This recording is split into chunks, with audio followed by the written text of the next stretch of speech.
You know, Mars is the closest place that we can reach with robotic exploration that we think had a really good chance of having ancient life. The Perseverance rover will land at a location called Jezero Crater. Jezero Crater is a very interesting place. It's a crater that once held a lake. There are a lot of craters on the surface of Mars that could have once hosted ancient lakes, but not every crater that we think had a lake actually preserves evidence that that lake was there. It had an inflow channel and it had an outflow channel. That means it was filled. The crater was filled with water. In Jezero, we have probably one of the most beautifully preserved delta deposits on Mars in that crater.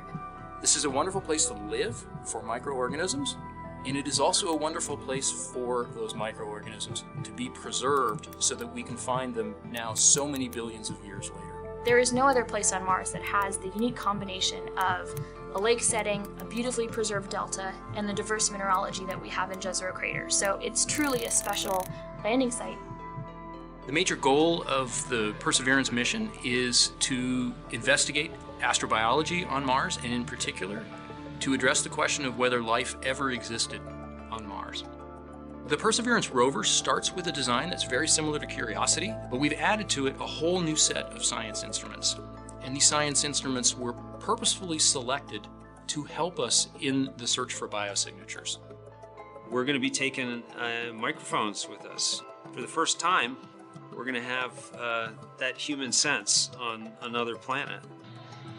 Perseverance carries with her a grand experiment in spacefaring technology, a helicopter, the name of which is now Ingenuity. One of the major upgrades that Perseverance has from Curiosity is that it's able to self-drive for a distance of up to 200 meters per day. As the rover is driving, it's literally building the map of the road it's driving on Mars. Scientists for years have told us that to really unlock the secrets of Mars, we have to bring samples from Mars back to Earth. So what Mars 2020 is going to do is to drill samples, put them in small tubes. We're going to seal it in its own individual tube. We set them on the surface to provide a target for the second two missions, which hopefully will get in development in the next several years and could potentially get the samples back to Earth by 2031. Perseverance is a very, very profound first step in both our understanding of our place in the universe and a stepping stone towards human exploration on Mars.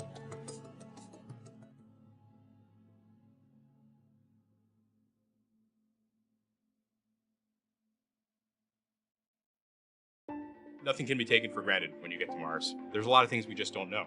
Space always has a way of throwing us curveballs and surprising us. I mean, until we get the data that says we're on the ground safely, I'm going to be worried that we're not going to make it. Entry, descent, and landing is often referred to as the 7 minutes of terror because it takes about 7 minutes to get from the top of the atmosphere of Mars to the ground safely. The spacecraft has to do all of this by itself. There are many things that have to go right to get Perseverance onto the ground safely. There's a lot counting on this. This is the first leg of our sample return relay race. There's a lot of work on the line.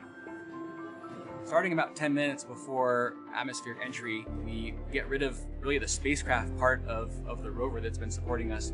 We come screaming in to the Martian atmosphere at 12 to 13,000 miles per hour. And the heat shield is what dissipates all that initial energy through friction. The vehicle will continue actually flying itself through the atmosphere. It's sort of like a transforming vehicle that went from spacecraft and now it's kind of like an aircraft actively guiding itself. When we're going slow enough, we deploy a parachute. The biggest supersonic parachute we've ever sent to another planet. It's critical for slowing down the vehicle. Perseverance's entry, descent, and landing borrows heavily from that of Curiosity. But fundamentally, Perseverance is a different rover. She's bigger, she has different instruments. We've added a lot of smarts on the inside to make it more capable so that it can deal with the landing site that we've given. The science team identified Jezero Crater as basically an ancient lake bed and one of the most promising places to look for evidence of ancient microbial life and to collect samples for future return to Earth. The problem is it's a much more hazardous place to land. You look at Jezero, all you see is danger. How do we go to a site that we never thought was safe enough to go to before? So the heat shield, which has protected us all the way through entry, is no longer necessary. We need to get that off so that we can actually see the ground. And we can see the ground in a couple different ways. Perseverance will be the first mission to use terrain relative navigation. So while it's descending on the parachute, it will actually be taking images of the surface of Mars and determining where to go based on what it sees. This is finally like landing with your eyes open. Having this new technology really allows Perseverance to land in much more challenging terrain than Curiosity or any previous Mars mission could. Amongst the rocks and the craters and the cliffs, these things are hazardous to the rover, but these are the things that are interesting to the scientists. Once Perseverance has figured out where she is, jettison the back shell and parachute, and light up our rockets. Those rockets help us steer to a safe landing spot that's nearby. That descent stage takes us all the way down to about 20 meters off the ground. That's when we start the sky crane maneuver. Once the rover has hit the ground, the descent stage will cut loose from the rover and fly away to a safe distance. Surviving that 7 minutes is really just the beginning for Perseverance. Its job, right, being the first leg of sample return, to go look for those signs of past life on Mars. All that can't start until we get Perseverance safely to the ground. And then that's when the real mission begins. The terrain in Death Valley is very much like Mars. It has a lot of sand dunes and steep slopes. It's quite similar to the landing site that Mars 2020 will be going to. We're taking a copy of the system that will be on the spacecraft, and we're testing it in the way that it would be used during the flight mission. Terrain relative navigation gives the vehicle the ability to figure out where it is. This is kind of along the same lines of what the Apollo astronauts did with people in the loop back in the day. Those guys were looking out the window and looking for different craters and other features on the moon that they knew of from the maps we had of the moon. So that way they could figure out where they are and figure out where they needed to land to be safe. So for the first time here on Mars, we're automating that. What terrain relative navigation gives you is the ability to avoid hazards that you already know about. So large hazards, hills, craters, things that you've seen before. With the camera, we take images as we're descending, and we match pieces of the image to orbital imagery that we have stored on board. And if we make many of these matches, we're able to figure out where we are relative to the map. If we didn't have terrain relative navigation, the probability of landing safely at Jezero Crater is about 80 to 85%. But with Mars 2020, we can actually bring that probability of success of landing safely at Jezero Crater all the way up to 99% safe every single time. We don't have an astronaut that we can put on board Mars, but we can put this system, this terrain relative navigation system, so that the spacecraft could figure it out on its own. I could see it being used on lunar missions, science missions, as well as human missions. Future Mars missions, of course, Mars sample return, Europa lander, landing on a comet, pretty much everywhere you want to land. You're going to want to have terrain relative navigation.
everybody. Welcome to NASA's Jet Propulsion Laboratory here in Southern California. My name is Stephanie Smith. I'm part of the digital news and media team, the social media team here at JPL.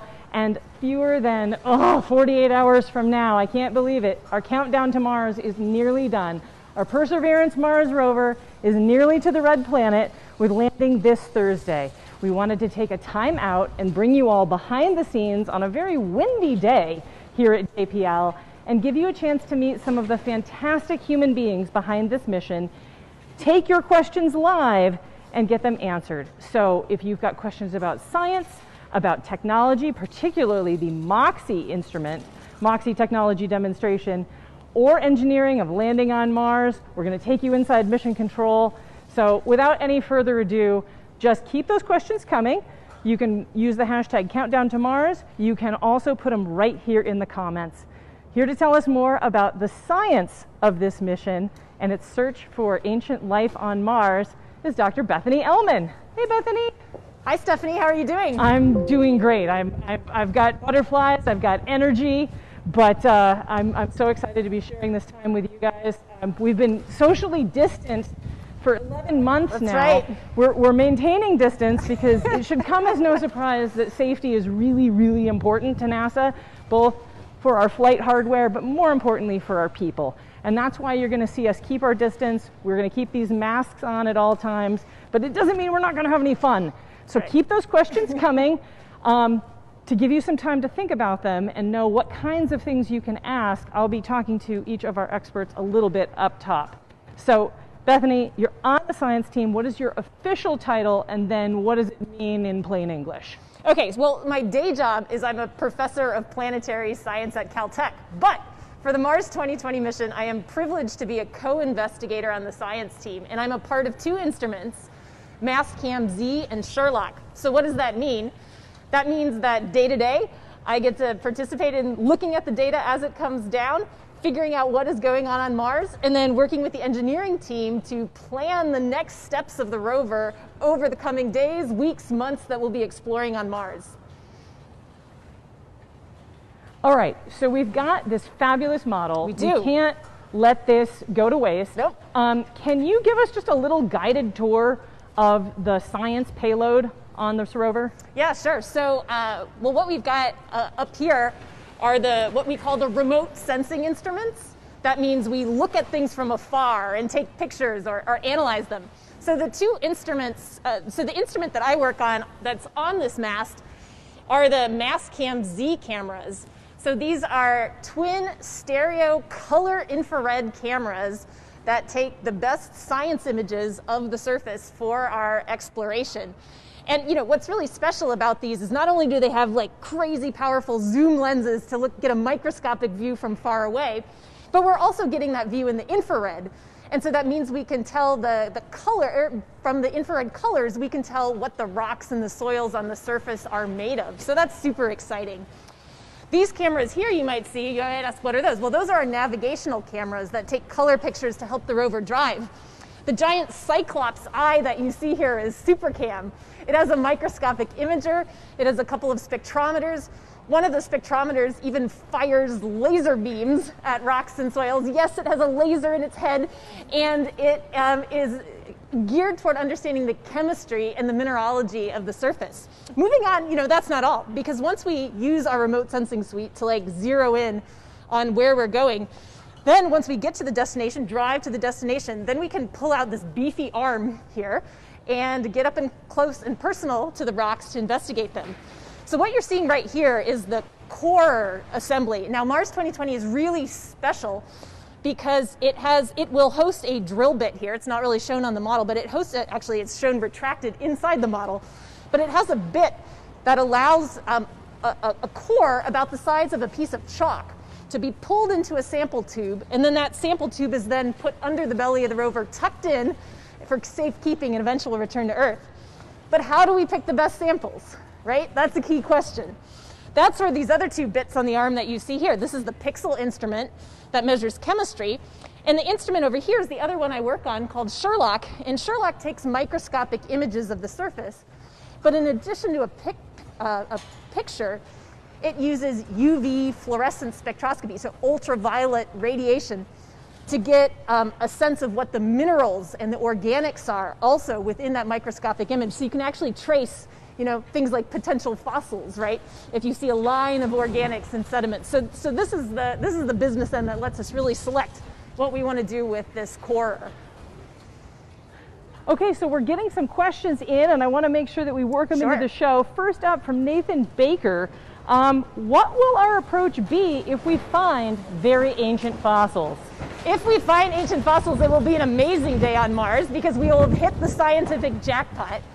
I mean, that's one of the reasons that we explore, right? We're all interested, many of us are driven and interested by the question, like, are we alone, right? Is there other life elsewhere in the universe? One way to do that is by looking at the sediments of Mars. So the rocks in the sediments of Mars. So what we'll do is, first of all, we won't just yell fossil because we're scientists. We take a cautious approach, right? So we're gonna look very carefully and measure if we see something that looks like a fossil, like to our eyeballs. Then the next thing we check, is there anything about it that's unusual in the chemistry or in the minerals, right? So that would point to maybe it is special, maybe it got fossilized. We would also look to see, is there organic matter in there? Carbon, the stuff of which we are built. Can we see any of that associated with the fossil? Because really, extraordinary claims require extraordinary evidence, so said Carl Sagan. And if we're going to make some sort of a life claim, we need a few lines of evidence. So what we would probably do is pick the best spot on the rock with the most lines of evidence that suggested fossil life. Then what we'd do is we'd take a sample of it with this core and bring that tube back to Earth for study in the best labs here. So this rover looks an awful lot like Curiosity. It does. But it is very different in a lot of the ways that you have mentioned, like that coring drill, that it is going to cache those samples for a future mission to return. What are some of the other key differences between this and other Mars rovers over the years? That's Sid Haines' question. Yeah, good question. I just have time to name a few. But one of the differences from the previous iteration of the rover, the Curiosity rover that's now at Gale Crater, is the wheels. So these guys, we learned that pointy rocks on Mars destroy wheels. And so wising up to this advice, we have beefed up the wheels on this rover to give them an extended lifetime, even if we encounter, really sharp, pointy rocks. There's no AAA on Mars. If you bust your tire, there's no tow truck, right? So we got to make sure that our wheels endure the entire mission. Another key difference you're going to hear about shortly, and that's we have an in situ resource utilization experiment called MOXIE that you'll hear about that takes carbon dioxide and turns it into oxygen, but more on that in the next segment. All right. Well, I know that you are a very, very busy person who's got big plans ahead. If we have a good day on Thursday, you'll just be clearing your schedule for what? The next Science on Mars. The next 2 Earth years, one Martian year at least. Bethany, thank you so much. Pleasure. For your time today. And with that, we'll let you go and keep those questions coming, folks. We want to hear from you. Up next,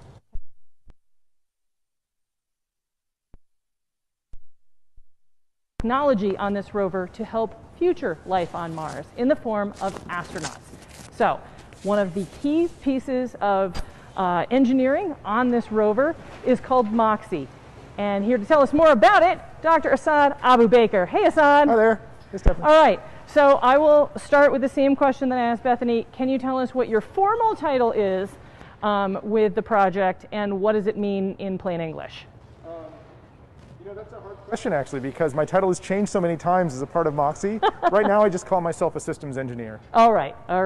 You're like the producers of engineering. Something like that. Okay. All right. But MOXIE, you can tell us about MOXIE. Yep. What does it stand for? What does it do? And why do we care? MOXIE stands for the Mars Oxygen ISRU experiment. So ISRU is that acronym that Bethany mentioned. That's in situ resource utilization, which is going somewhere and using the materials you have available there and doing something useful with them instead of carrying everything with you. Excellent. Okay. And so MOXIE in particular is going to be extracting oxygen from that thin Martian atmosphere. I think I would be remiss. You guys can probably hear us with our lavalier microphones. It is extremely windy here today, and the wind, the good news is that the wind on Earth imparts a lot more force than the wind does on Mars. Right. But since we have the model, do you want to point out where Moxie is? So you can't see Moxie because Moxie is buried inside the rover. It's basically kind of inside the belly, mounted somewhere in here, but buried in there. The only thing that's on the outside that's part of Moxie is a little box here that has a filter where we draw in the Martian atmosphere, and it goes in through the filter and then through a tube that connects to the box that's inside that has all the guts of Moxie. So how long after landing will you get to start turning Moxie on and see if it works? We'll be doing a few checks probably within the first few weeks, and then the first time we produce oxygen probably around a month in. We are only one of many instruments and payloads on the mission. Obviously the helicopter has to do its thing. There's a bunch of science instruments that need to be checked out. So, we're good citizens and we're gonna wait our turn. Oh, it's all teamwork makes the dream work, man. So I'm going to butcher this, astromamium, I am sorry, but we're going to get your question in. What are the next steps after it is working?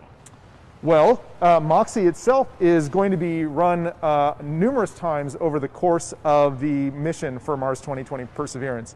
So the idea is that we want to use Moxie to understand how the technologies behave over various environmental conditions on Mars. So we've got winter and summer, night and day, and then dust storm season, which is something that any Mars mission in the future that's going to be operating for a long period of time will have to deal with dust because it's prevalent. It's always there, and you have to be able to deal with it. So these are the kinds of things we want to learn over the 2 years that we're going to be spending operating Moxie.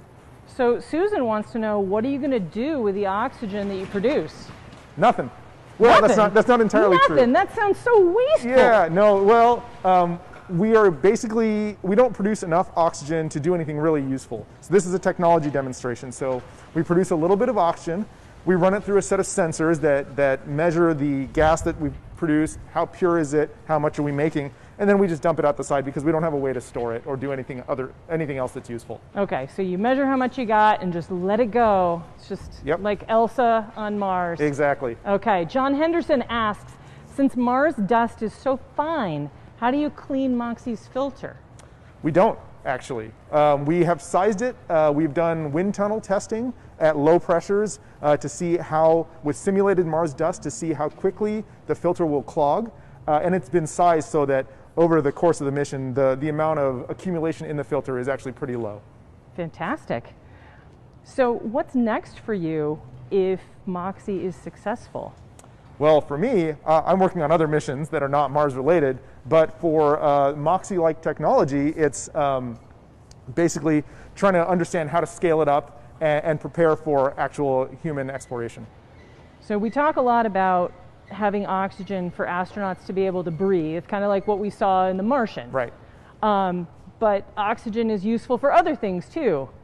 So you'd be making rocket fuel? That's really the main goal, actually, is to produce enough oxygen that you can then fuel a rocket and use it as the oxidizer for a rocket that would be used to get humans off the surface of Mars and get them back on their journey back home to Earth. That is super cool and super key. We always send the robots first, right? That's right. Figure out all the tough stuff before we put human lives on the line.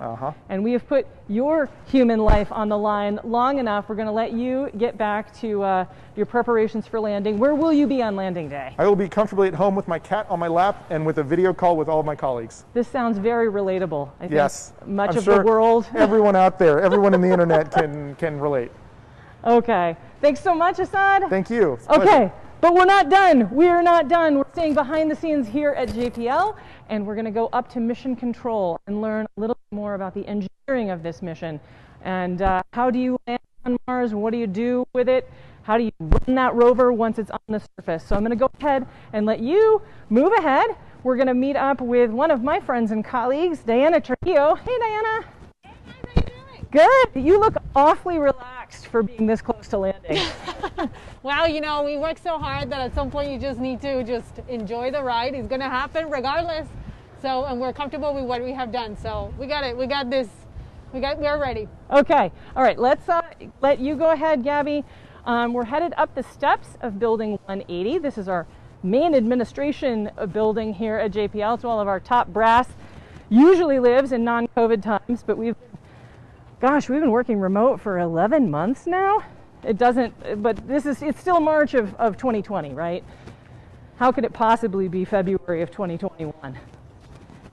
If you folks out there watching on the internet, in the after times, know that you can come and take a public tour of JPL, and you'd walk up through these through these doors where everybody is always having a good time. We're always doing exciting things, and other people are going live too. Hi. That's Lyle from our education group, who may be live with a team right now. So anyway, another Perseverance rover. Let's go ahead and go up to mission control.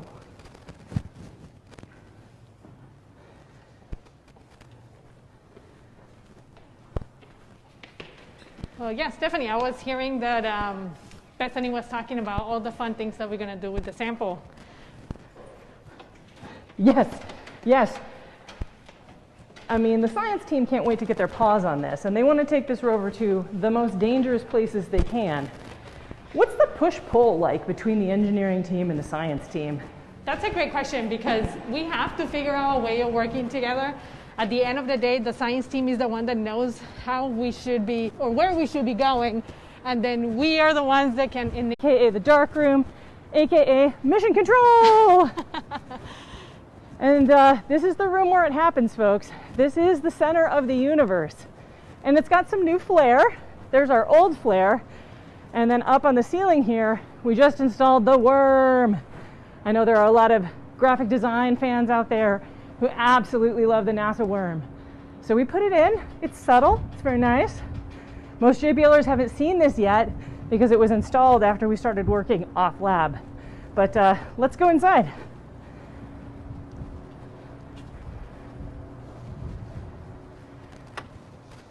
So here we are in the newly designed lobby of Space Flight Operations Facility. But let's go inside. It gets even better. As you come up these stairs into the viewing gallery, this is a space where in normal times we would have lots of VIPs for a major mission event. Back when Mars exploration rovers landed, then California Governor Arnold Schwarzenegger was up here. We've had all kinds of folks.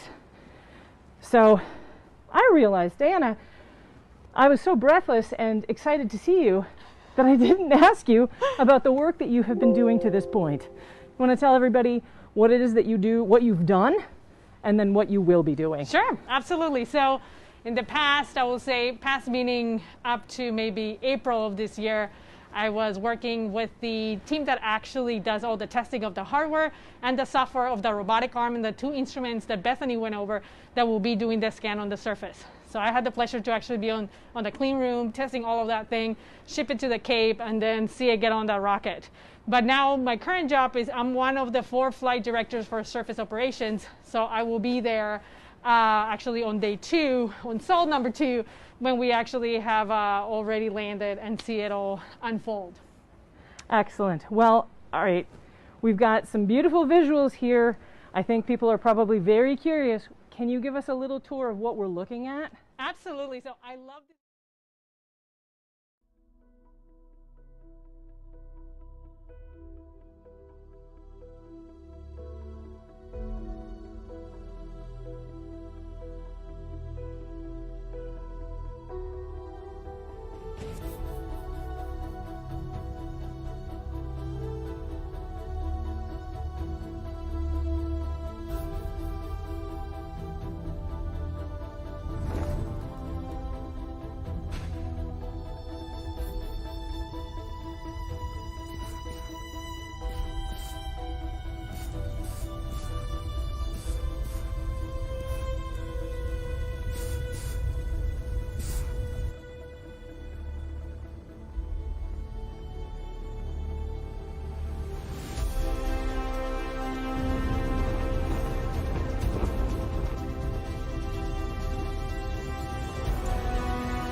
Mars is the closest place that we can reach with robotic exploration that we think had a really good chance of having ancient life. The Perseverance rover will land at a location called Jezero Crater. Jezero Crater is a very interesting place. It's a crater that once held a lake. There are a lot of craters on the surface of Mars that could have once hosted ancient lakes, but not every crater that we think had a lake actually preserves evidence that that lake was there. It had an inflow channel and it had an outflow channel. That means it was filled. The crater was filled with water. In Jezero, we have probably one of the most beautifully preserved delta deposits on Mars in that crater. This is a wonderful place to live for microorganisms, and it is also a wonderful place for those microorganisms to be preserved so that we can find them now so many billions of years later. There is no other place on Mars that has the unique combination of a lake setting, a beautifully preserved delta, and the diverse mineralogy that we have in Jezero Crater. So it's truly a special landing site. The major goal of the Perseverance mission is to investigate astrobiology on Mars, and in particular, to address the question of whether life ever existed on Mars. The Perseverance rover starts with a design that's very similar to Curiosity, but we've added to it a whole new set of science instruments. And these science instruments were purposefully selected to help us in the search for biosignatures. We're going to be taking microphones with us. For the first time, we're going to have that human sense on another planet. Perseverance carries with her a grand experiment in spacefaring technology, a helicopter, the name of which is now Ingenuity. One of the major upgrades that Perseverance has from Curiosity is that it's able to self-drive for a distance of up to 200 meters per day. As the rover is driving, it's literally building the map of the road it's driving on Mars. Scientists for years have told us that to really unlock the secrets of Mars, we have to bring samples from Mars back to Earth. So what Mars 2020 is going to do is to drill samples, put them in small tubes. We're going to seal it in its own individual tube. We set them on the surface to provide a target for the second two missions, which hopefully will get in development in the next several years and could potentially get the samples back to Earth by 2031. Perseverance is a very, very profound first step in both our understanding of our place in the universe and a stepping stone towards human exploration on Mars.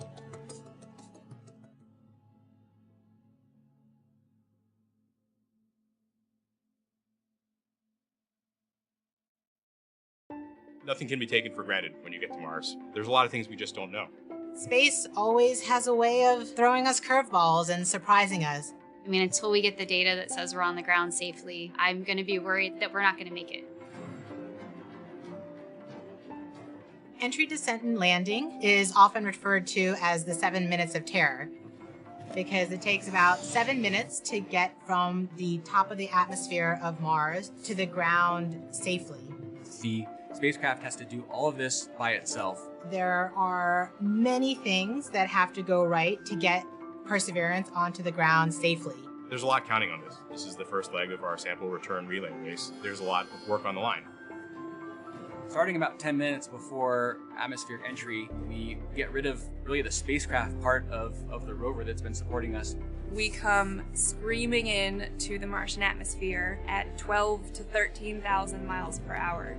And the heat shield is what dissipates all that initial energy through friction. The vehicle will continue actually flying itself through the atmosphere. It's sort of like a transforming vehicle that went from a spacecraft and now it's kind of like an aircraft actively guiding itself. When we're going slow enough, we deploy a parachute.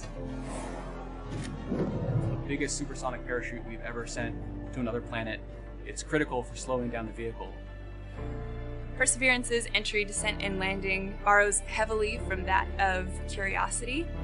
But fundamentally, Perseverance is a different rover. She's bigger, she has different instruments. We've added a lot of smarts on the inside to make it more capable so that it can deal with the landing site that we've given.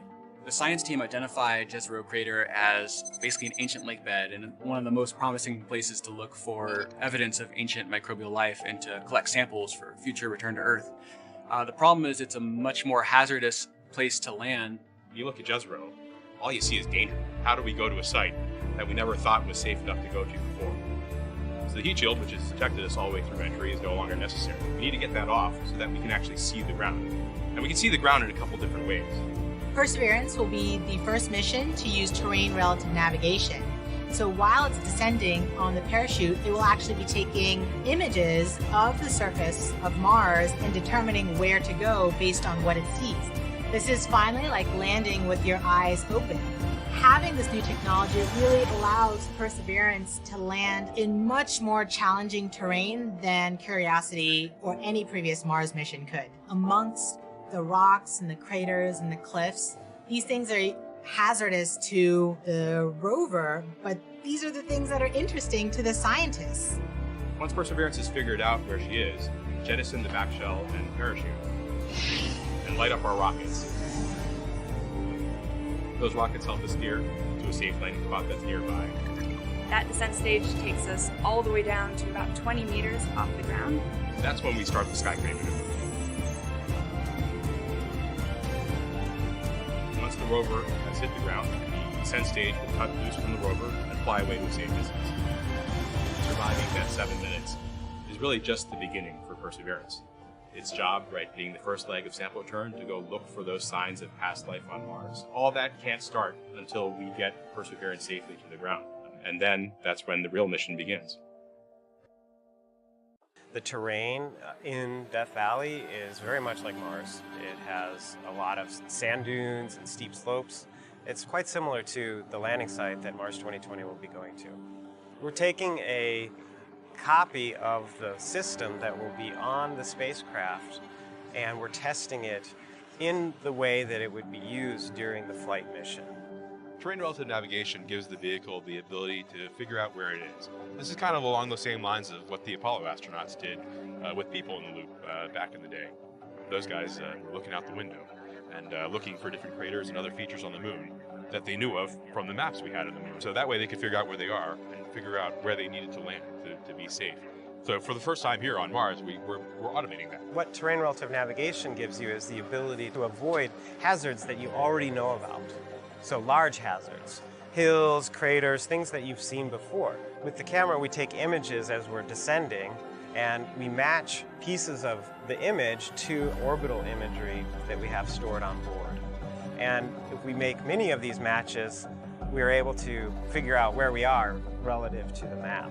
If we didn't have terrain relative navigation, the probability of landing safely at Jezero Crater is about 80 to 85%. But with Mars 2020, we can actually bring that probability of success of landing safely at Jezero Crater all the way up to 99% safe every single time. We don't have an astronaut that we can put on board Mars, but we can put this system, this terrain relative navigation system, so that the spacecraft could figure it out on its own. I could see it being used on lunar missions, science missions, as well as human missions. Future Mars missions, of course, Mars sample return, Europa lander, landing on a comet, pretty much everywhere you want to land. You're going to want to have terrain relative navigation.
Flight systems is nominal. No changes since last poll.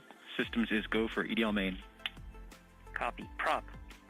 Prop is healthy and expected state. Prop is go for EDL main. Thermal. Thermal is healthy and go for EDL main. Power. Power is healthy at 32.6 volts. Batteries are fully charged. We're good. Go for EDL main. ACS. No. ACS, your voc is breaking up. Let's try it again.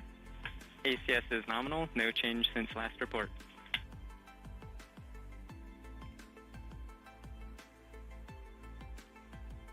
Telecom. Flight telecom is nominal, no change since the last poll. We will, in a few minutes, be getting telemetry from locking up on the Goldstone stations of 14 and 25. Copy. Data management. Flight data management is nominal, no change since last poll. We are go for EDL main. Avionics. Flight avionics remains nominal. No change since the last poll. Go for EDL main. Flight software. Flight software. Flight software is nominal. We are go. Fault protection. Flight fault protection is nominal. No changes since last poll. FP is go for EDL main. Activity lead. Flight, all devices for EDL are in the expected state. We are just under 1 hour from the EDL start anchor and transition to EDL main. Second chance is also green and following along. EDL is go. Uplink lead. Uplink is green and go for EDL main. GDS. GDS is green and go for EDL main. ACE. ACE is green and go for EDL.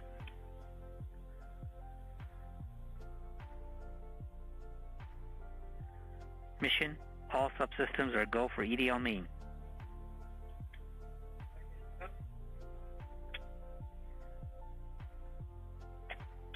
Flight, mission copies. It's go time. Copy that.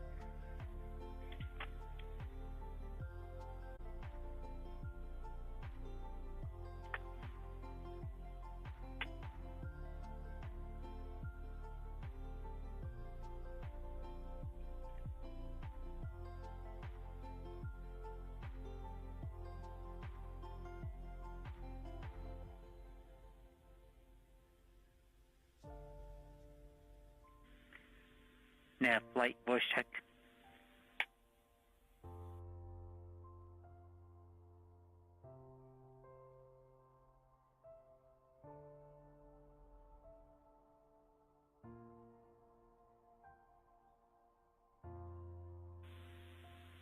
I read you 5 by 5. Help me. I got you 5 by 5.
All stations, this is OOut 1 on EDL Ops. We are less than 2 minutes from our EDL voice check. A reminder, this will be by last name for brevity because that's how I have it in the list. I'll ask you for a voice check, and then I will ask you for telemetry status. If it's green, you can just respond with green. If you have any open issues, please provide a summary of that and what the plan is to work it, or if you need support.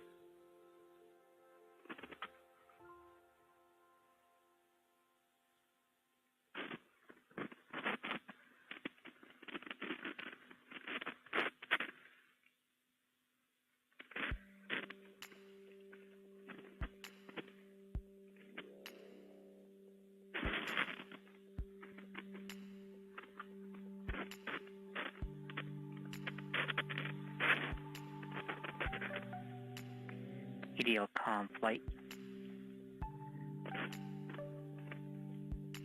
Go flight.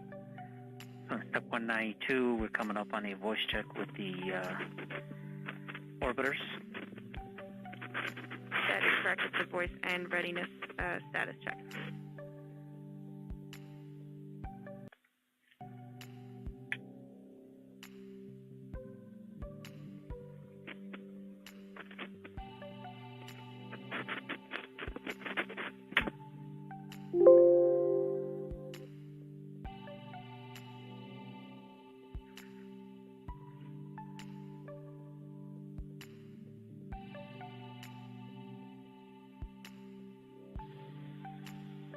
All stations OL1 on M20 EDL ops. We're going to start our EDL voice check.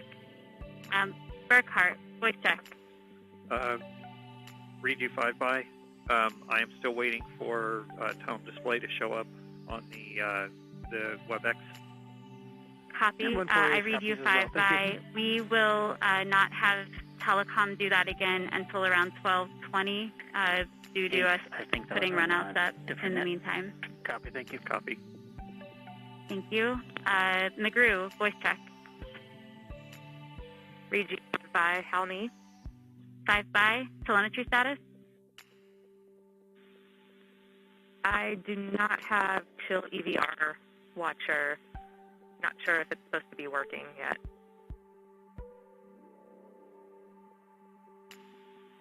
Copy, McGrew. Does anyone else that uses Chill EVR Watcher have data and can confirm whether or not that should be showing anything yet? Wait, telecom. Go telecom. Okay, we'll circle back to that. Thanks, Lynn. At the moment. Grigorolis, voice check. Copy. Read you 5 by 5. How do you read me? 4 by 5. Telemetry status? I'm good to go. Copy, thank you. Nelson, voice check. Well, 1, I read you 5 by 5. How do you read me? 5 by 5. Telemetry status? All nominal. Great. O'Farrell, voice check. O'Farrell reads you 5 by. How me? 5 by 4. Telemetry status? Telemetry screen. Copy. Data, voice check. Data, read you 5 by. How me? 5 by 5. Telemetry check. Telemetry is green. Copy. Valar, voice check. I read you 5 by. How are you? 5 by. Telemetry status. Telemetry is green. Copy. Dahura, do I have you on M20 EDL ops? That's affirmative. Oh well, you've got me. How do you read me? 5 by 5. How me? 5 by 5. Telemetry status.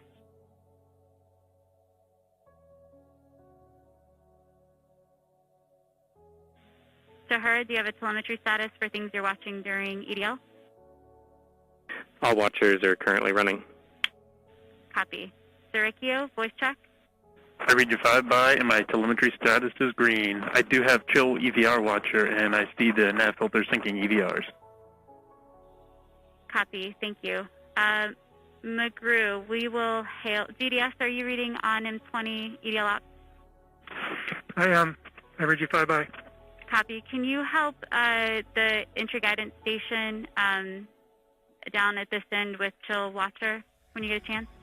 Chill EVR Watcher? Yes. Thank you. Johnson, voice check. I read you 5 by. Great. And telemetry status? Telemetry is green. I read you 5 by as well. Great. Casa Oliva, voice check. I didn't hear anything on the net. Casa Oliva, reading you 5 by. Great, I have you 5 by as well. Telemetry status? Telemetry is green. Copy.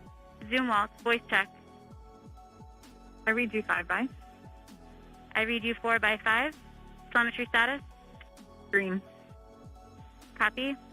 Try and come in a little bit louder if you can in the future. Otero, voice check. I did not hear that on the net.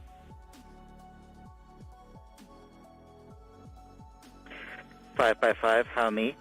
I have you 5 by. Telemetry status? Currently setting up watchers. Copy. I will try to remember to check. Well, let me know if you have any problems once you feel like you're set up. Thank you. Left Land, voice check. I read you 5 by. How about me? I have you 5 by. Telemetry status? Activity flight. Telemetry is green. Go flight. Copy. Way, voice check. Can we disposition? I read you 5 by, ops, and telemetry is green. Copy. I have you 5 by as well. flight. Did I miss anyone that has an EDL call out with a voice check? Turner, Turner, thank you. How do you read me? I read you 5 by, how me? 4 by 5. Telemetry status? I'm go on telemetry. Great. Sorry about that. Anyone else that I missed? Cruisinga. Cruisinga, I read you 5 by. How me? I read you 5 by as well, and nav is green. Fantastic. Anyone else? Okay, thank you. That concludes our EDL voice check. I only noted the issue for McGrew, so we'll work that and keep an eye on Otero. Fantastic. Do we have a new OD Delta table? TAD 1. This is TAD 1. We do have a update for OD 132. The difference from EPU 3 is now 196.9 meters, so it's dropped back to where it was around OD 130. Do you mind putting that table up on WebEx? Will do. Copy.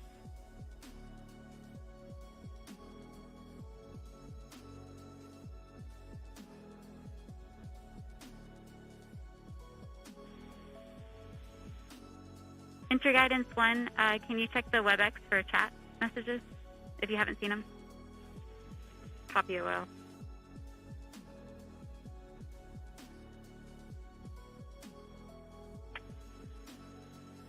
Flight software flight. Go ahead, flight. TAD 1, I see your screen, just taking a moment to digest. Avionics as well.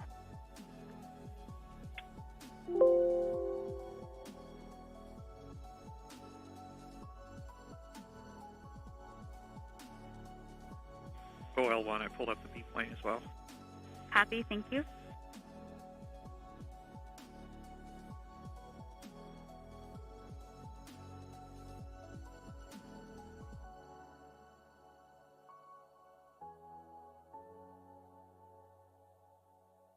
All right, thank you for sharing that.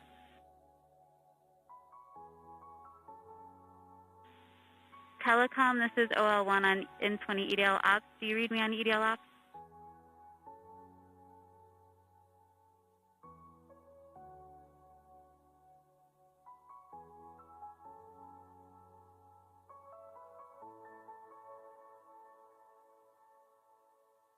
Stand by, EDL.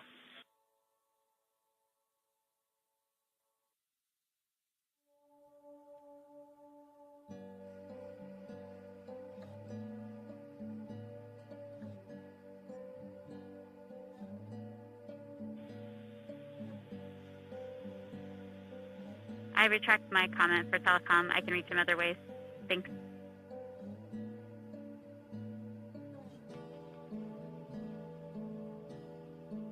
EL up. Hi, telecom. Do you mind grabbing the screen and sharing with us momentarily, and then we'll steal it back from you just to check in? Will do. I'll show you what I've got on my laptop here, which is the tones. Stand by. Thank you. Sorry, I had to mute you for a little bit there because there was just too much crosstalk going on. Fully understand. Okay, do you see the 88 displays? I do, thank you.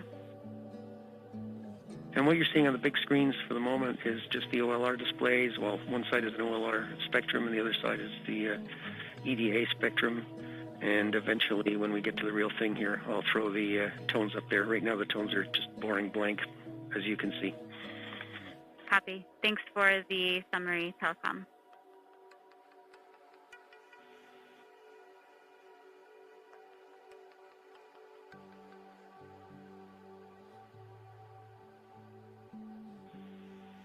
All stations on M20 EDL ops, feel free to go ahead and take breaks as needed between now and 12 p.m. Pacific time. At that point, if you could stick around a little closer and only go off net as necessary, but still take breaks at that point. So noon, feel free to go off net and take a little bit longer break. Afternoon, we'll keep them short and sweet as we march toward our 12:23 time to be in our seats. Flight EDL.com. Oil 1, do you want us to Go check ahead, in? EDL.com. Go off net. We have completed our voice check and readiness poll Had with one, MRO, Maven Electra, Copy, thanks. EDA, Radio Science 1, Radio Science 2, DSN, and GDS. We are waiting on a status from the Maven spacecraft, but otherwise... Tap 2, off net for 2. Copy, Copy. EDL.com, and I believe we have a later step where we will do this again. Sounds good, I'll be ready.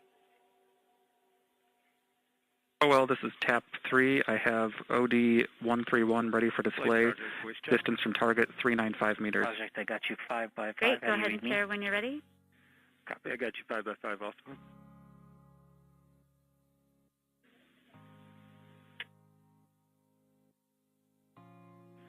Flight, Chief Engineer on net.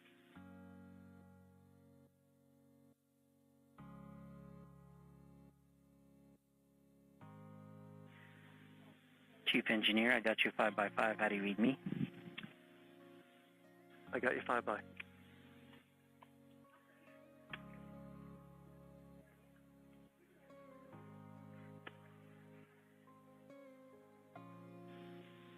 Tap 3, thank you for sharing that. Are we still delivering LPAs for each of the runouts as well? Correct. The LPAs for the runouts that we do are being delivered. Copy, thank you. TAD 2, do we have, what's the latest paired runout we have for the two sims? I'm not reading you on the net.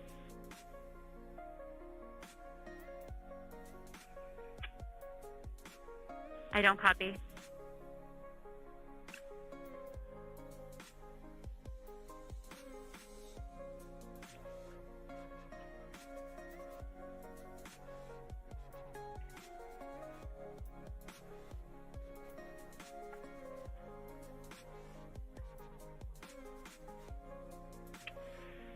Oh well, this is TAD 3. Latest assistance for JPL is from OD-129.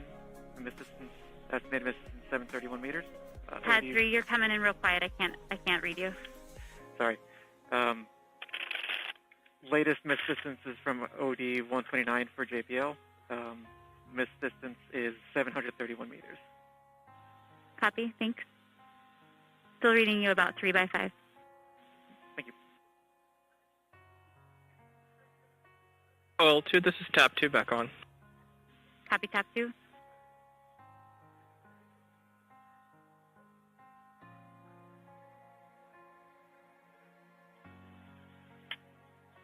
All right, all stations. OL1, entry Please guidance. check your Volca handsets and make sure Go that entry guidance. you are not triggered for I talk. fixed all my telemetry and EDR, chill EVR watchers, so I'm good here. Great, thanks for the update.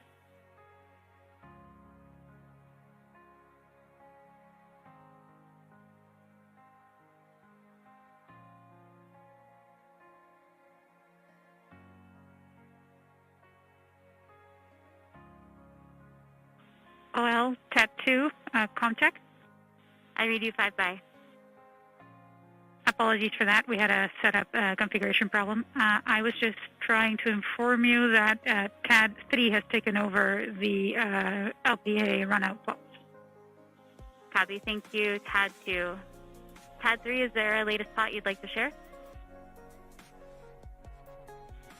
Oh, this is TAD 3. If you give me a few minutes, I can show you 130. Copy, you're still coming in around 2 by 5, by the way. Eat the mic.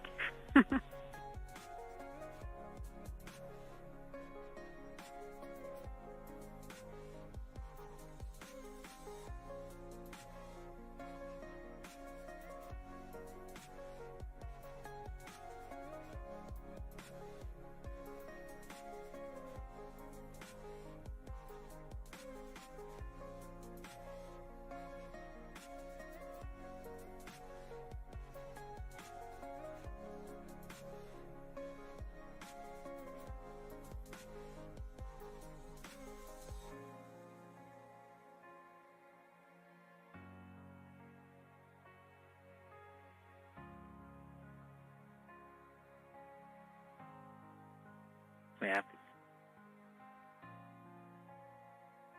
Okay, all stations be advised that we are coming up on our transmitter off pole.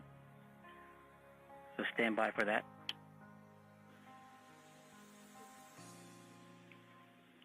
Phase 2 off net battery change.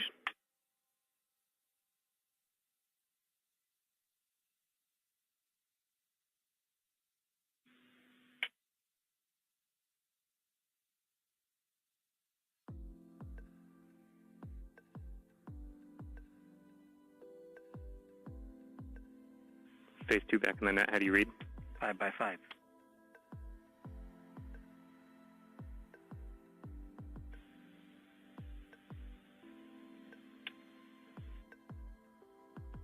LL1, EDL strategic. Sorry, come back. OL1, EDL strategic. Go strategic. Permission to go off net for 5. Absolutely. Thank you.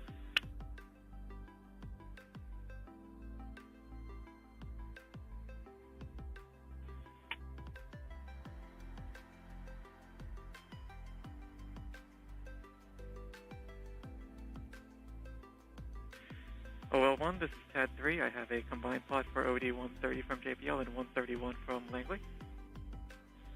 Feel free to share it when you're ready. Copy.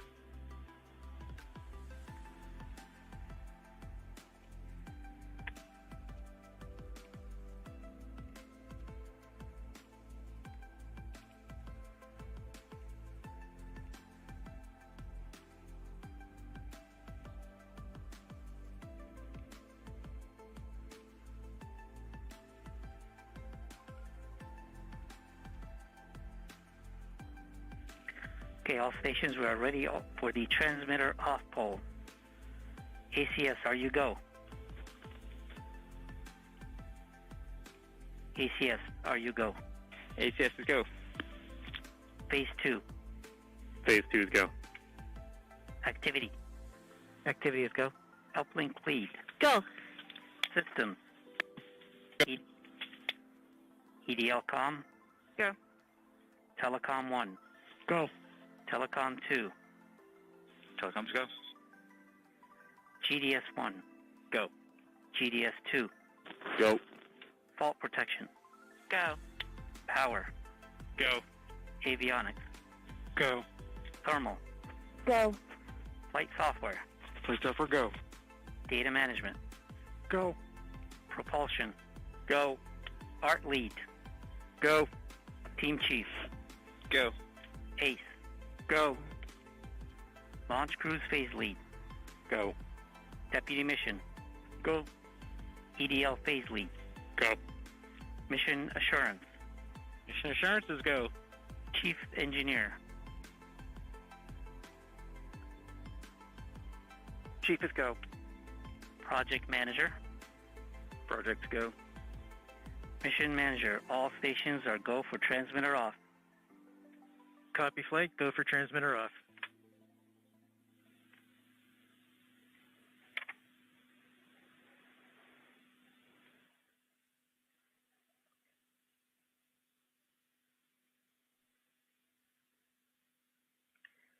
Ace flight. Flight Ace, go ahead. Please perform the transmitter off at 1935 UTC. Ace copy. OL1, TAD 1, back on net. All Copy, stations TAD 1. note that this action will force the SDST into one-way coherent mode Loss of telemetry for less than 90 seconds is expected. Oh, well, this is TAD 3. Permission to stop sharing? TAD 3, you're going to have to speak up. Sorry. Oh, well, this is TAD 3. Permission to stop sharing? Oh, yes. Sorry. So, yes, you can stop sharing. Thank you for putting that up.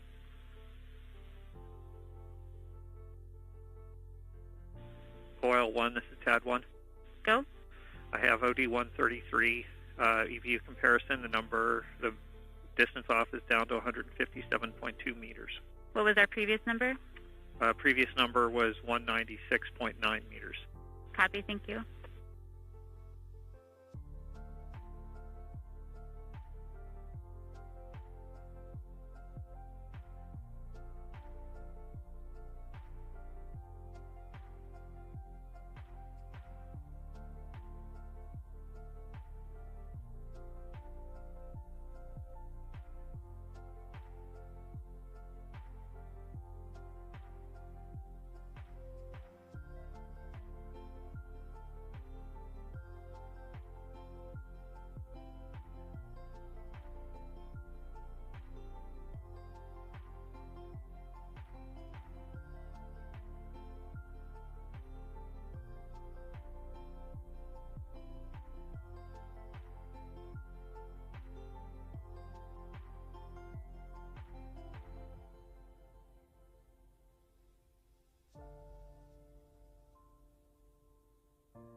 Avionics and flight software, can you meet me on local 1?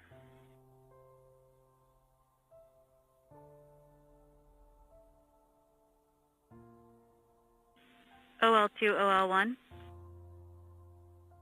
Go OL1. Can I give you the con for 10 minutes? Copy that. Taking over for OL1.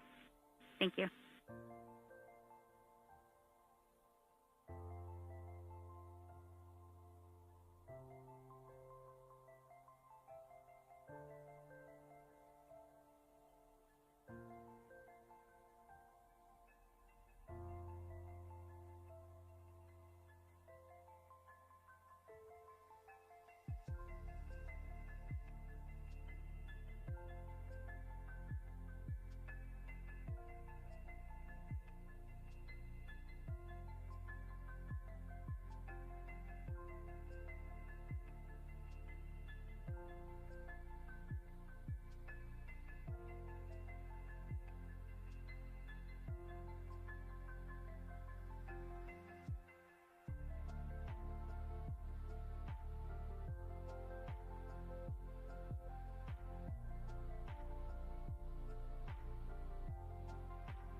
EDL comm flight. Go flight. Have you performed the comm check and readiness of the orbiters? We have performed the voice check and the readiness poll and can confirm that MRO, MAVEN, EDA, Radio Science 1 and 2, UHF DTE, DSN, and EDL GDS are all ready to support. Copy, EDL comm.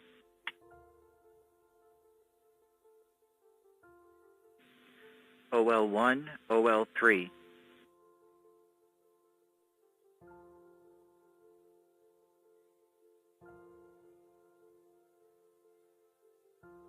OL3, OL1 is off net.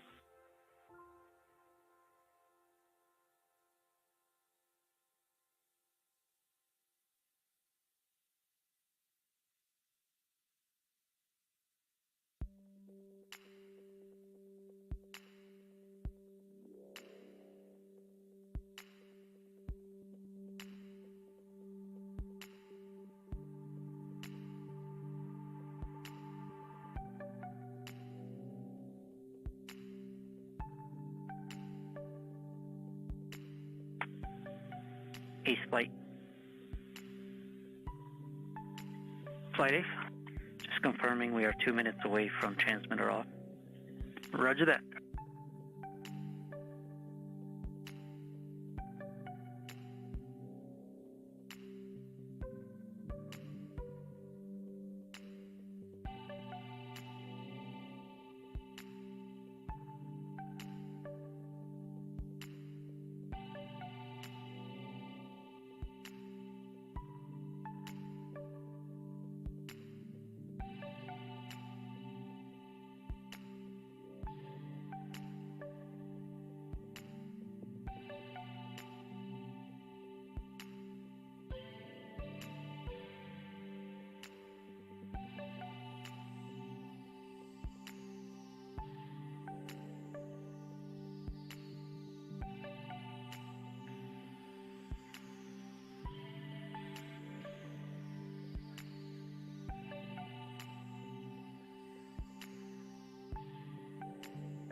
Avionics, EDL strategic on level 1.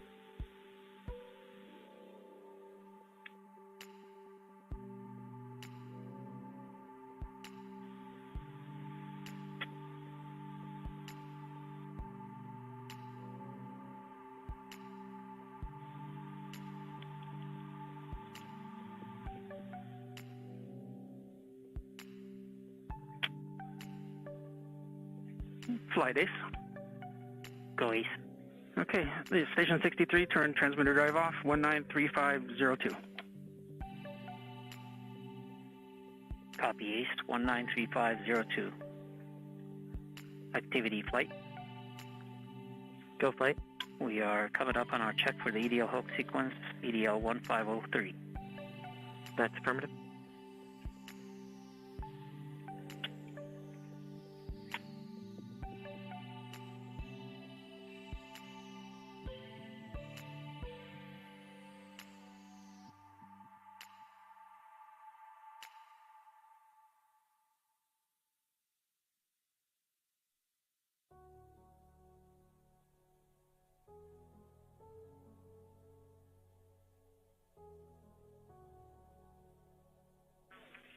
Flight, we've seen EDL 1503 sequence kickoff.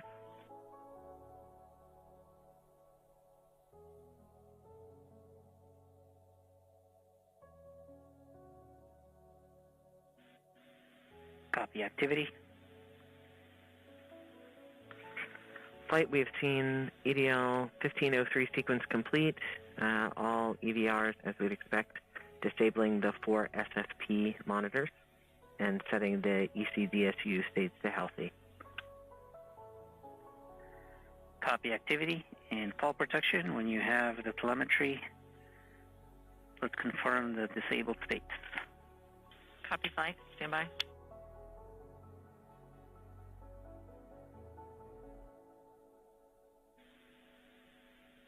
Surface flight. This is flight on M20 ops. Voice check. I read you 5x5. Flight. I read you 5x5 as well. Welcome aboard.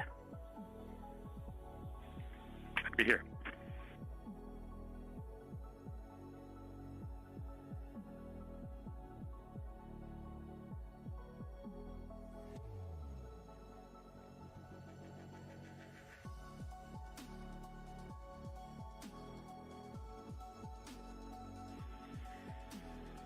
Nav flight.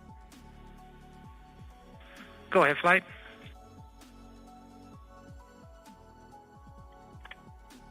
Go ahead, flight. Please note that in a few minutes we will conduct the nav show. Copy that. Flight, this FP. Go FP. I can confirm via EHA that the 4 expected SFP monitors are now response disabled, as expected. Copy all protection.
Nav flight.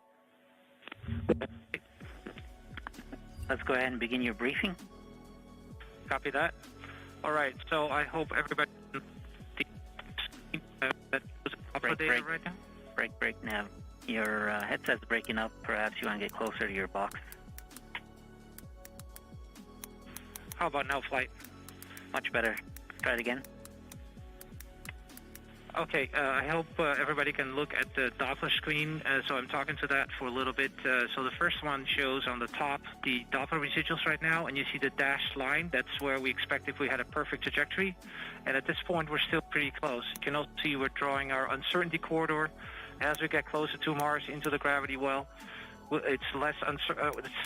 Mars is starting to tell us where we really are, and you can see that in the lower right corner, where you can see actually nicely how Mars is really telling where it is, and the uncertainty ellipses have been nicely collapsing.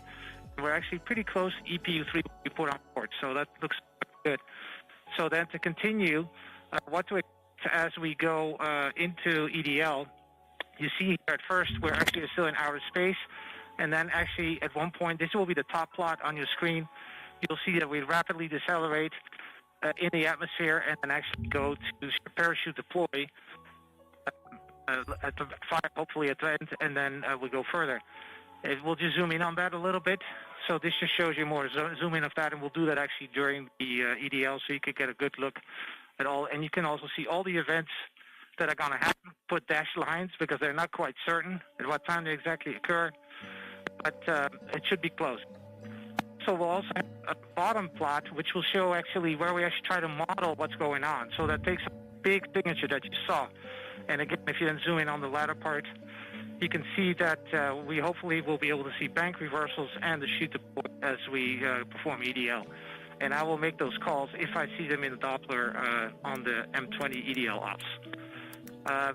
So everything is looking good at this point, and nav is green. So back to you. Copy, Nav. Thanks for that.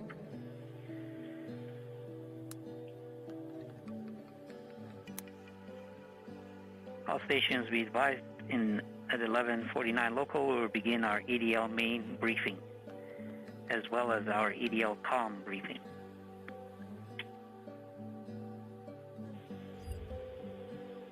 OL2, OL1, back on net. Copy that, OL1. Thank you.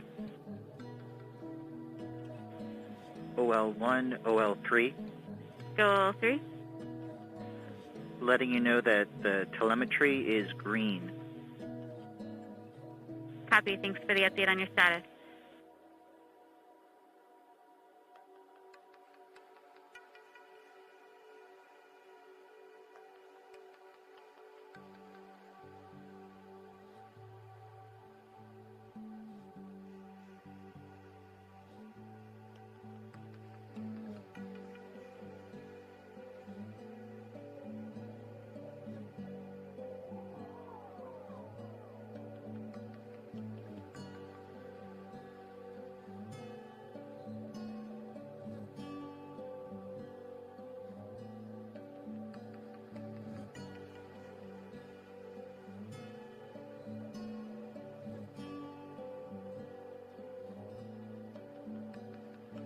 OL1, this is TAP1. Go TAP1. We have a EPU comparison for OD134. The position delta is now 148.1 meters. As a reminder, the previous was 157.2. Copy. Do you mind sharing the table briefly? Will do.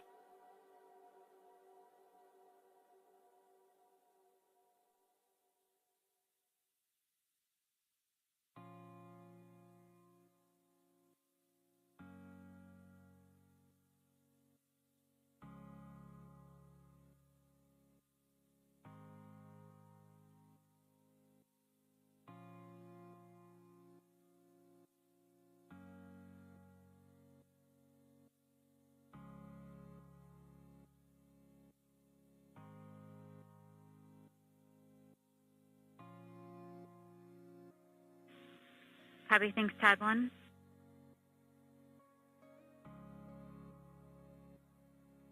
If you have the B-plane handy, can you add it to it? If not, I can switch it. Yeah, I think I have it. Actually, I only see 133 in my email.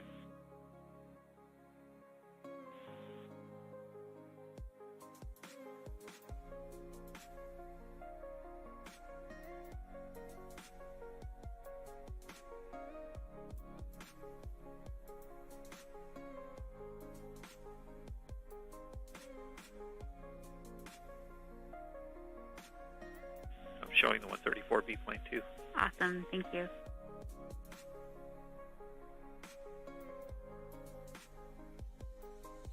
All right, we finally see a little bit of the twist we've been looking for here in the end game.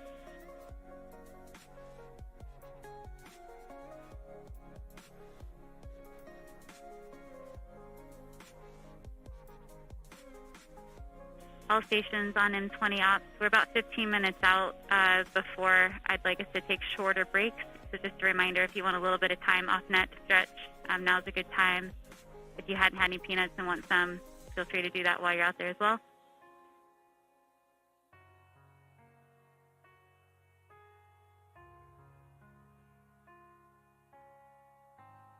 Thanks, Ted 1.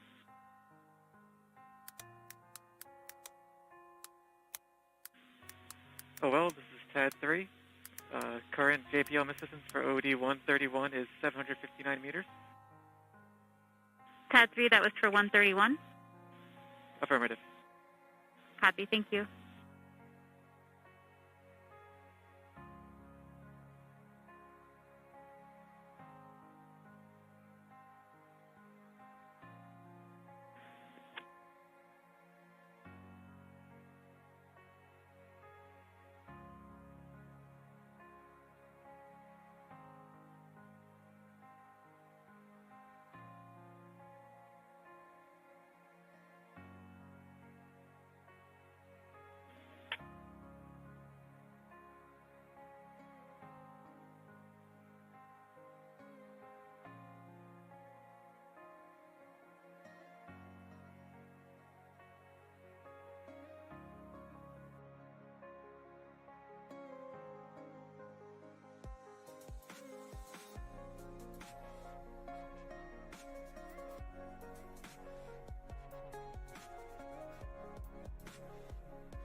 GDS flight.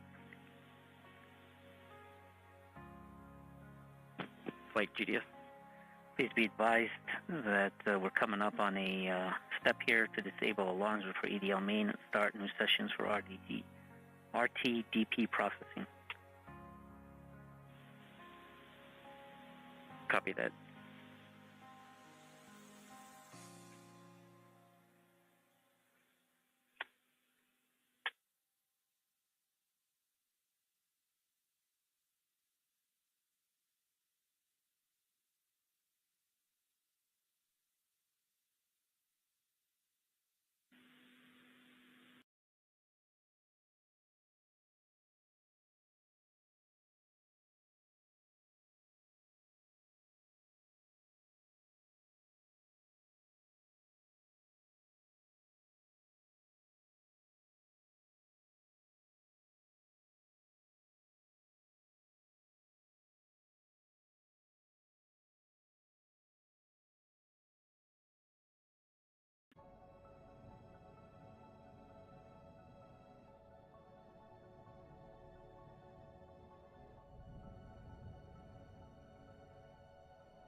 This time, let's Go go ahead Tab and 3. do our EDL comm briefing. Copy that. I would like to inform the team of our upcoming X-band telemetry loss just prior to cruise stage separation due to the transition to direct-to-Earth tones. We can expect X-band tones only until we have telemetry lock with MRO, which will be about 1 minute prior to entry. This means we will be tones only for about 9 minutes before receiving telemetry via Tab 3, MRO. just a question. An additional note for the flight and team, maybe there's no because I'm need to missing something. reconfigure telemetry Are viewers. we just Event starting type to do telemetry every MRO other should populate run out where there was X-band telemetry before. based on what's being delivered? Additionally, in for ESS anyone who's monitoring a versus different Plane? subsystem, a reminder that EDL will hog the bandwidth of our 8 kilobit per second stream. We also expect loss of comm at periods of antenna switching, explicitly backshell separation and rover separation, and during a possible I'm plasma just making sure I blackout. understand the Finally, we 125 expect jump to to lose 127, direct 129, Earth etc. NFSK tones about a minute prior to landing around But I believe backshell these planes are separation being delivered due more to quickly terrain. than Now, they are though it is ESS. unlikely we could also lose direct to Earth prior to this Earth set, if we experience a Tweeta overcurrent event, or we could lose UHF at mobility deploy. well, this is Tap if 3. we Can you repeat your experience question? a Didn't hear you. event that affects the Electra. Nominally, we expect to have UHF coverage through 7 minutes. After Yeah, I just wanted touchdown, to 5 make to sure 7 I minutes, understood why dependent, of course, we're not doing, on I don't see variation in our sequential touchdown numbers anymore, but we're doing every other one in the run out. Copy. EDL Correct. comm. We're Thank you. receiving ESS for every other OD solution, so we're running all the ESS we're getting. Perfect. Thank you.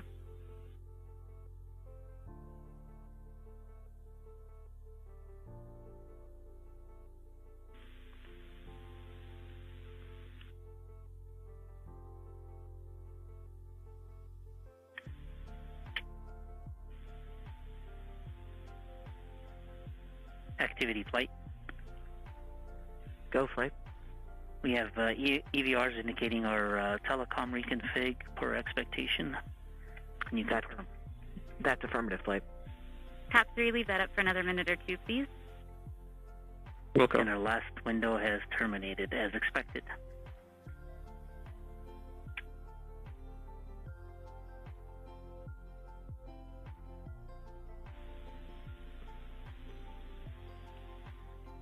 ADL team in the war room, we were getting comments that some of people's masks don't look like they're tight, so please make sure that it looks like you have a good seal on around your mask.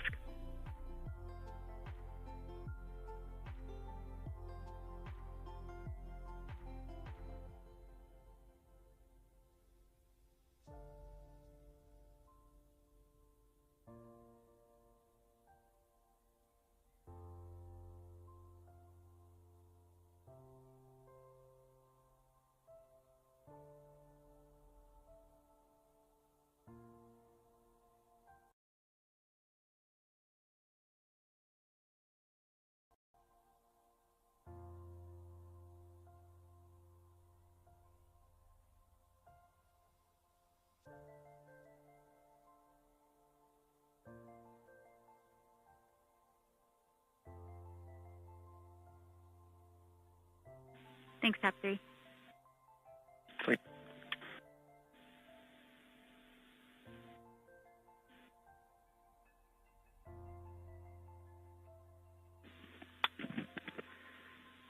ADL activity off net for 5.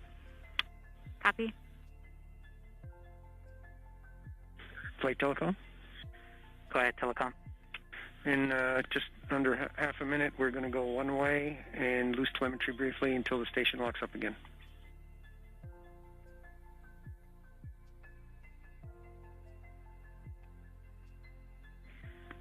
Copy, telecom. That is per expectation with our transmitter off.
Oh, well, this is TAD 3, ready to show estimated assistance for OD 132.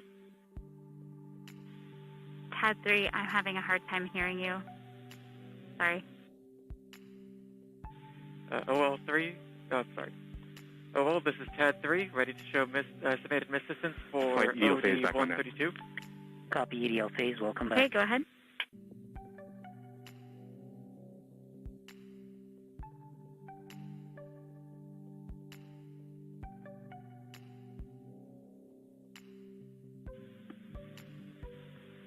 Flight Ace. Go Ace.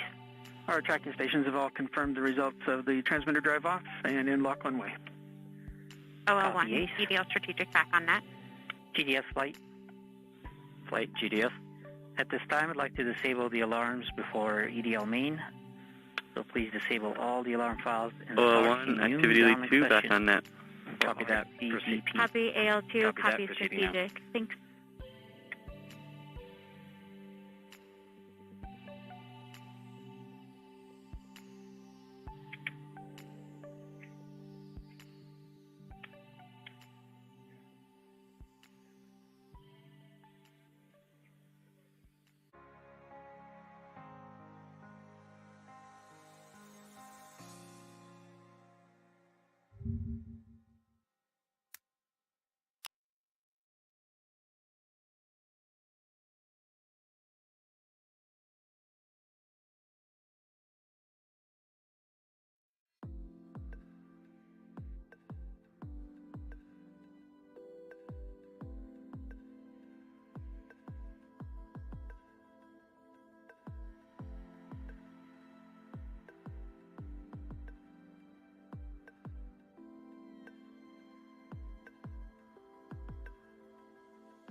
Flight GDS.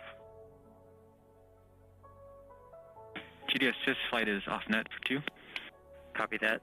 CIS, GDS has completed step 201. We have disabled alarms and started new RTTP processing session. CIS copies.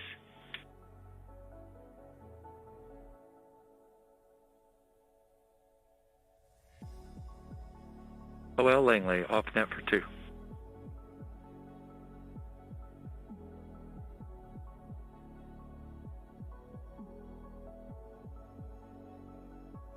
Copy, Langley.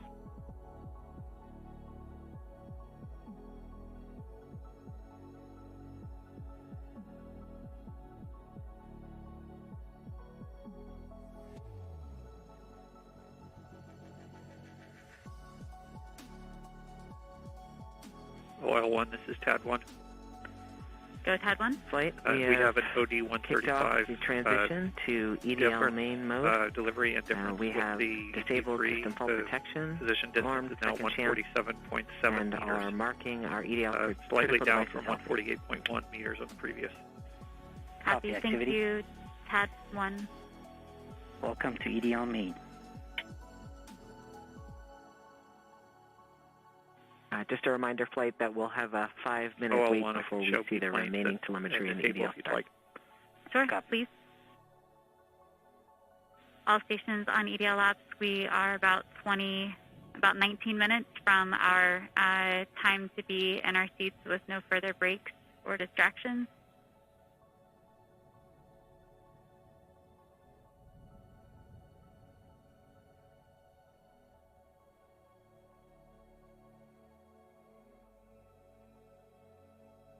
OL Langley, back on net. Just so you know, those warnings that we saw Langley? on the transition are expected. Copy activity. OL, TAP 2 is going to be off for 2. Copy TAP 2. OL, entry guidance also off for 2. Copy entry guidance. You're coming in about 3 by 5, by the way.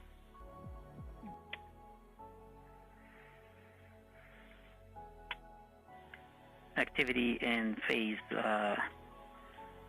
be aware there's going to be something going on here. OL Langley, back on net. Just so you know, those warnings that we saw on the transition are expected. Copy activity. OL, TAP 2 is going to be off for 2. Copy TAP 2. I take that back. It looks like that might have gotten pushed a little bit, so we do have Copy entry guidance. You're coming in about 3 by 5, by the room way. to do our updates here.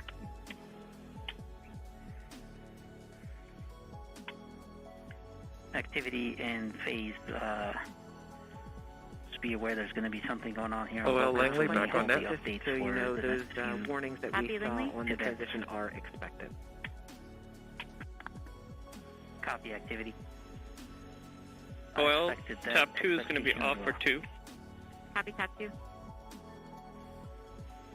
Phase 2, this looks like that might have gotten pushed a little bit, so can you give the team a briefing on what happened with EDL main with the configuration of the system? Yeah, so activity gave you a great rundown of all of the things that happen at this critical transition. But just to give everyone a little more of an idea of what this means for the spacecraft, we've just undergone a transition from EDL approach mode, which we entered about 6 days ago, to the EDL main spacecraft mode. And this is really a fundamental shift in how we've operated the vehicle since it departed Earth. So previously, the spacecraft was programmed to maintain thermal control, communication with the ground, and stable power margins, even if that meant interrupting activity gave you programmed activity from dropping into all of the things that happened. With the transition to EDL main, the spacecraft's number one priority is to help the success on the journey down to the Martian surface. We've just undergone, so as part of this mode change from EDL activity mode, which we have gone ahead and disabled to the EDL main protection response because we no longer, this is really a fundamental stop in how we wait for intervention from the ground to recover.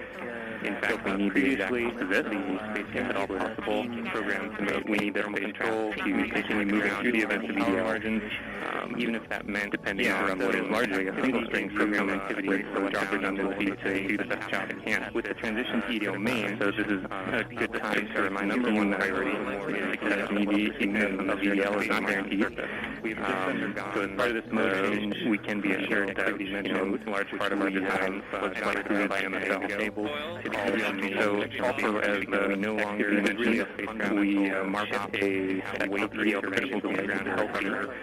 Regardless of the previous spacecraft at all possible, the spacecraft needs any to in progress through the event windows and in progress depending on what is largely a response-based program. We have better ability to do the best job it can. With the transition to EDL main, although many parts of the spacecraft are essential for EDL, the things that we EDL is not guaranteed include part of this mode PDS, our landing radar, a large part of our MUs, the vision compute element, so also as we no longer really a We've also gone ahead and set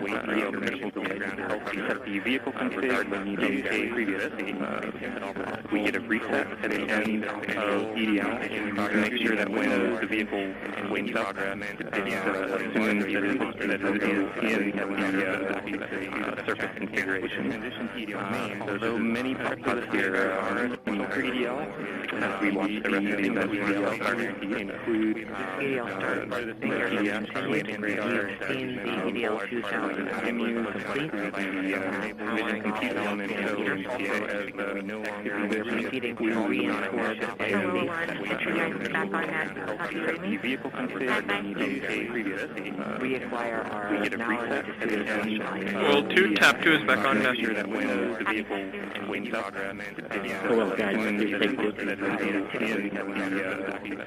surface configuration. Although many parts of this here are for EDL, as we watch the rest of the EDL starter include EDL start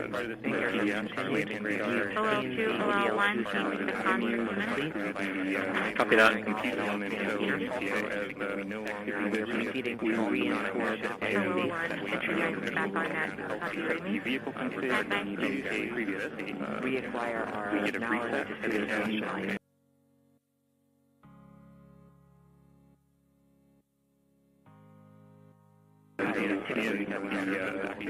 to surface configuration. The flight, the warnings we saw so far are all expected. Copy activity.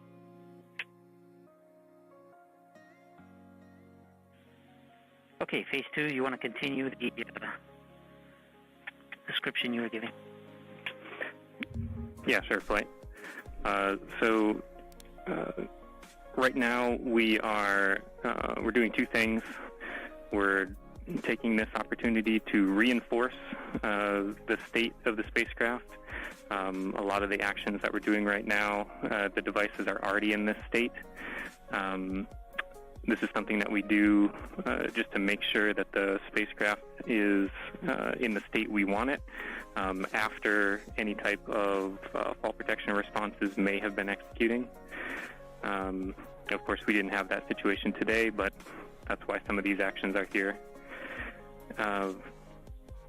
Since we've started the EDL start anchor, we have gone ahead and turned on the backup REPA.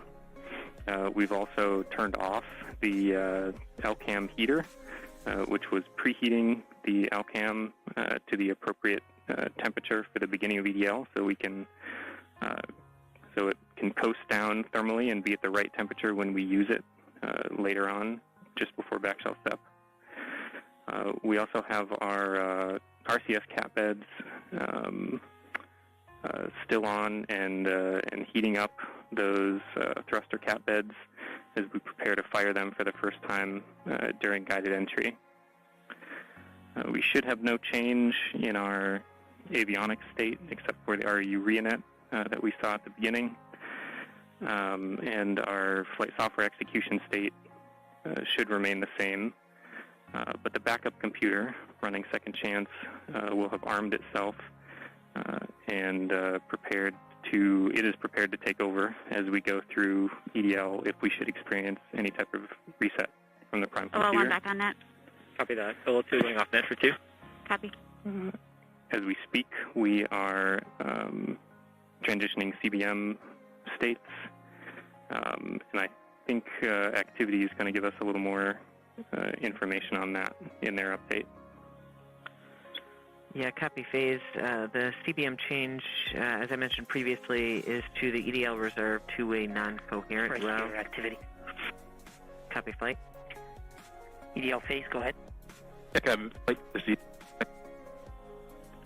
Pep talk, I guess, to the team. All right. I'm terrible at pep talks. I think my reputation precedes me there. And look, I know this hasn't been easy, right? I'm not even sure we've even been all in the same room at the same time. I mean, I'm staring at folks across the internet as well. Even now, right? Yeah. Voice check. Okay. I do want to just extend my heartfelt appreciation from the EDL team to the launch crews team. You've done everything we've asked for, right? I mean, you've battled anomalies, you've dealt with Cephis, you've done everything. You delivered a healthy spacecraft to the place that we want to go. And she's right on target, right? We did the last maneuver literally 2 months ago, right? This is pretty incredible, in my opinion. And she's armed with the right information to help us land. Doing the parameter update last night, we're ready to roll. You've done everything right. And you've put up with us too, right? You've put up with our eccentricities and the things we like to do in EDL land. So I very much appreciate that. So you all should sleep in on Friday, since you guys have earned it. Thanks for literally and figuratively putting us in the right position to succeed. And let's land on Mars together. Copy EDL phase. And as flight director, I also would like to thank the whole team, cruise ops,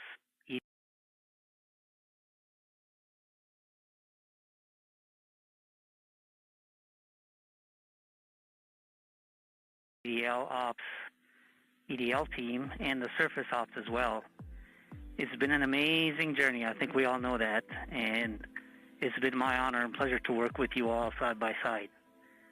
And your tireless efforts and endurance in the face of our challenges has been truly, truly inspiring.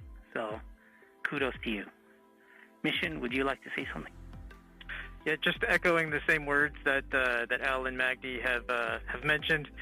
You guys have overcome great obstacles in the last 6.5 months, and it started with an earthquake in this room on launch day at L-20 minutes. So I can't be more proud than all of the achievements that you guys have pulled off in the last 6.5 months.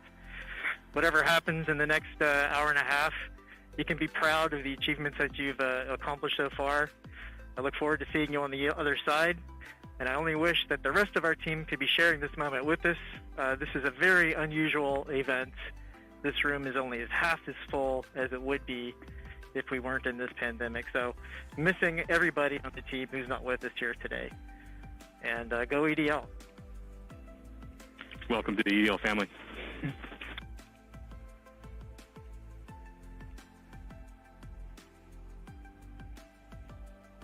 Hello, 102, back on net. And with that, Godspeed, Perseverance. All right, activity. Go ahead and continue the report. Sure thing, Flight. We've since completed the EDL start anchor. As I was mentioning, we changed our CBM row to EDL reserve two-way non-coherent. That row reinforces our CBM windows disabled, keeps our packetization on, it turns off our ranging and switches to the auxiliary oscillator. We have also started our real-time data products and reinforced Medley on.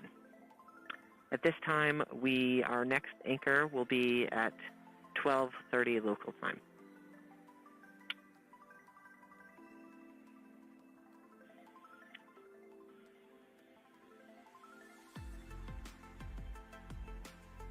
Copy activity.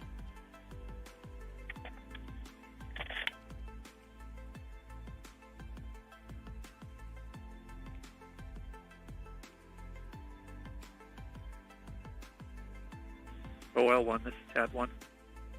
Go TAD1. I have an OD136 comparison with EP3. The position delta is now 147.3 meters, up very slightly from the 147.7 meters we had previously. Copy. This may be our last look before we stop viewing the screen. Do you want to go ahead and show it? With the viewplane, if you have it. Thanks. Okay, all stations, as with our tradition, we usually would have some peanuts at this moment. We all had our peanuts at lunch, but to keep our tradition, I will take one peanut for all of us.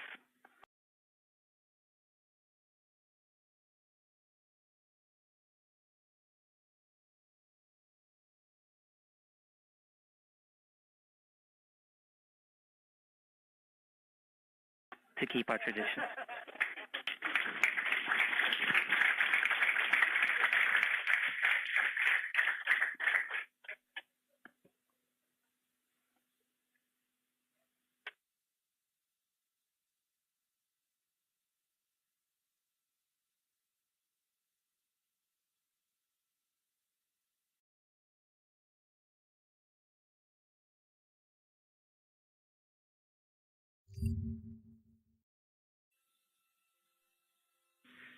Oh, well, this is TAD 3.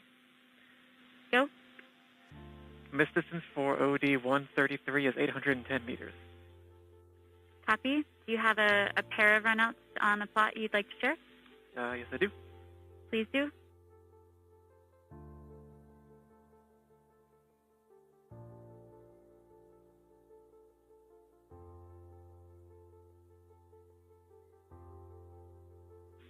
Thank you, TAD 3.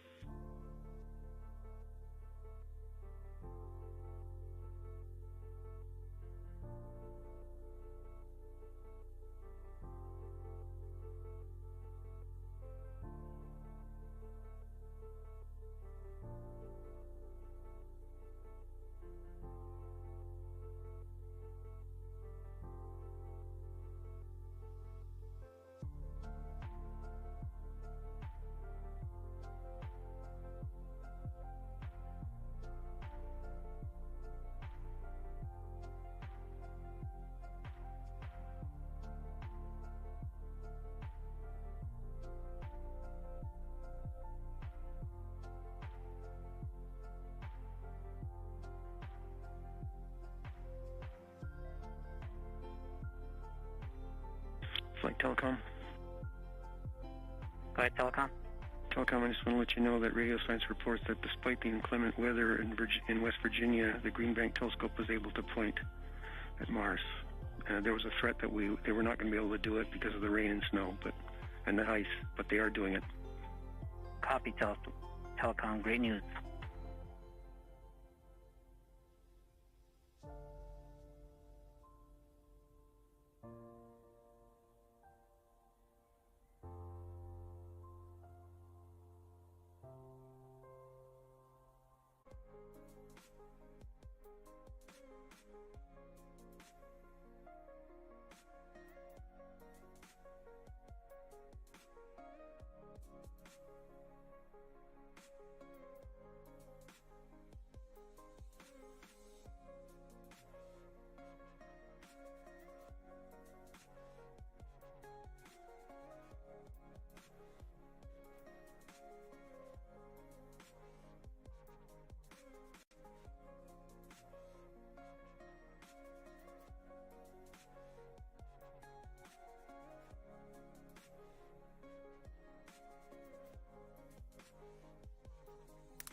EDL ops.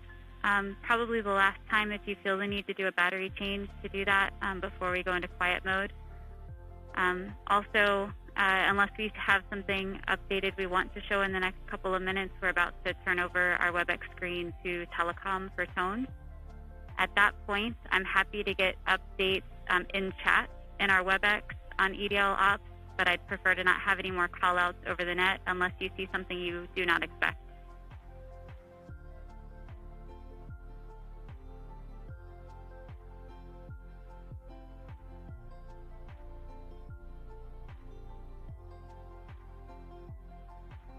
Oh, well, this is TAP 3.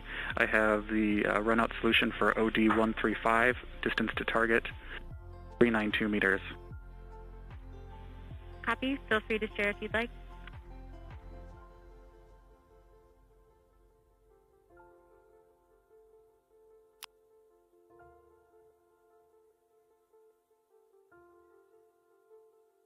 OL2, OL1, voice check. Heard you 5 by OL1. Copy.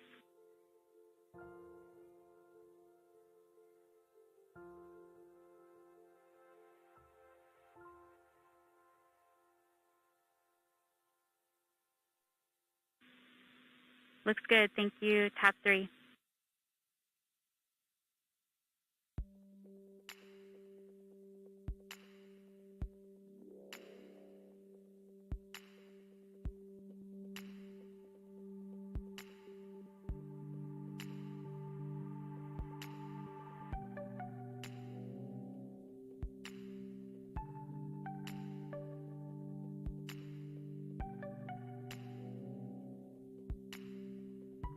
All stations at this on M20 EDL ops. At this time, we will go quiet on the net until we start our callouts during EDL telemetry.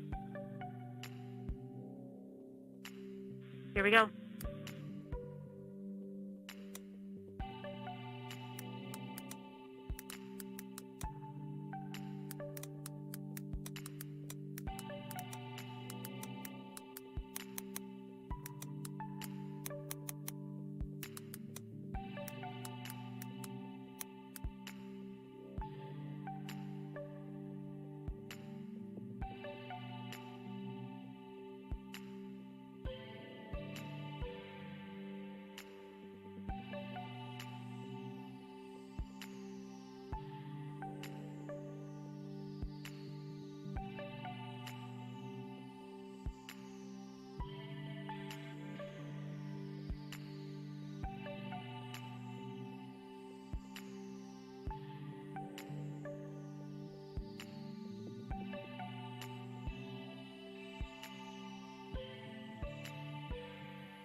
Phase 2 flight.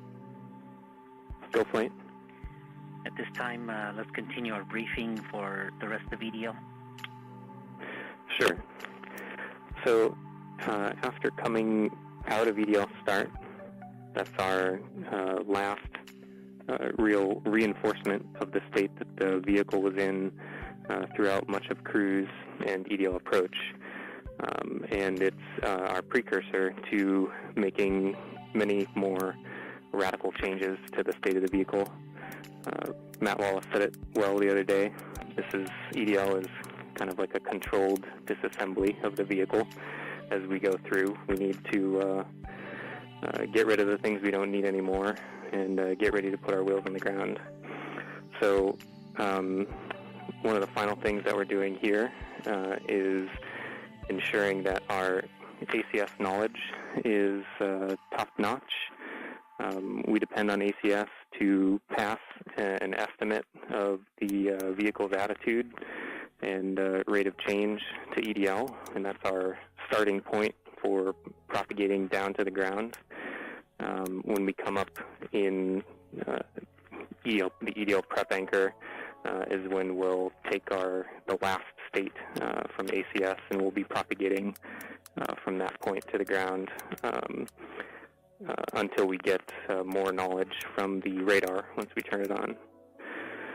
I can give a high-level overview of some of the events that are going to transpire throughout EDL.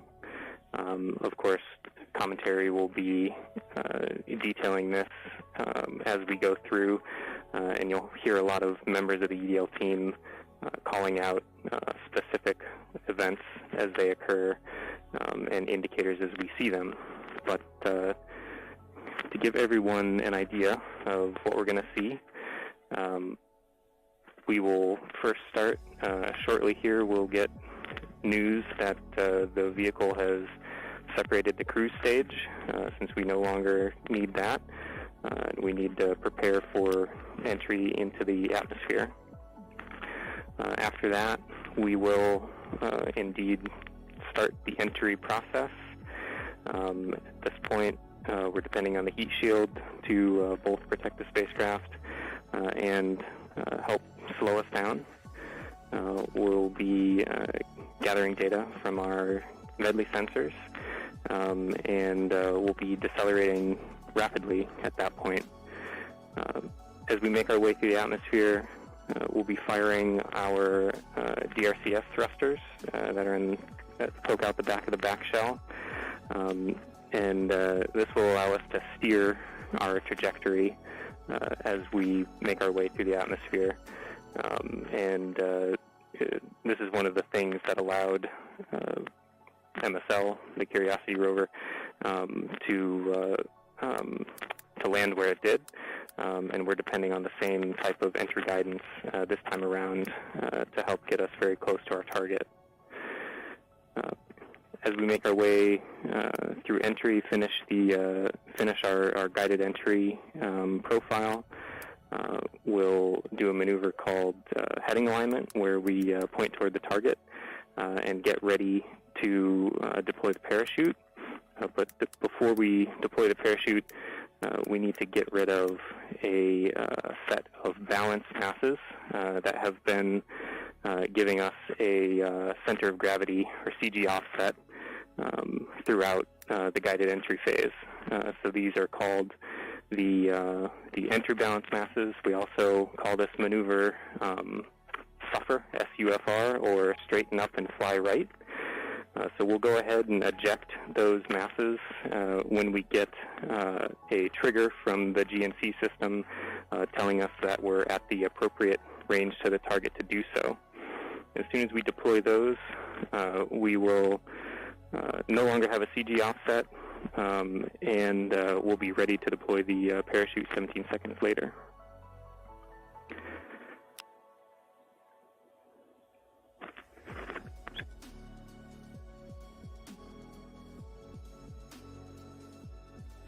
I'm going to hold here for EDL prep as we're about to start that anchor. Copy, phase 2. And activity, please call that out when it's ready. Copy, flight.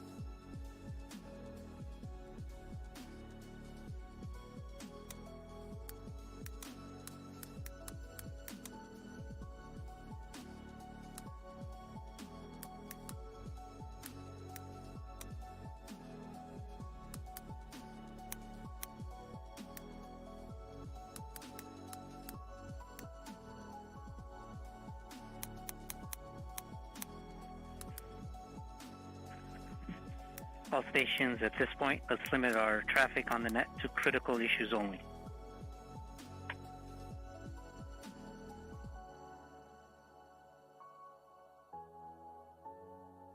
Flight EDLCOM. Go EDLCOM. As per step 205 in the OCP, we can confirm that MRO has started their first flu. Copy, EDLCOM.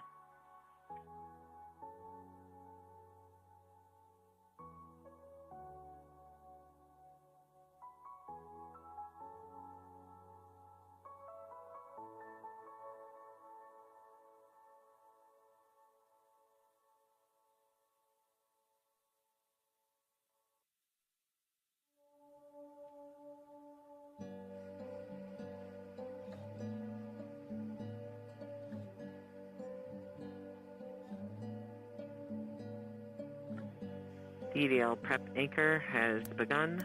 We have stopped our AMAN, started the raw DP for EDL, idled the nav filter and IVP, and we are now propagating via the DIMU. We've powered on our UHF, but it's not yet transmitting, and the anchor has complete. We expect our next anchor to start in 2 minutes. Copy, activity.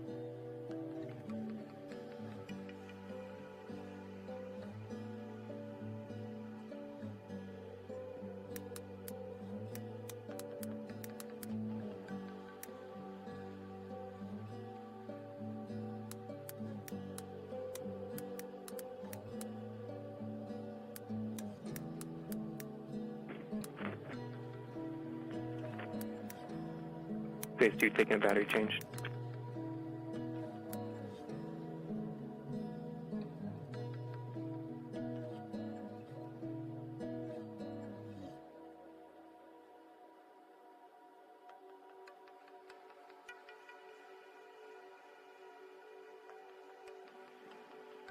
Phase 2 back on that.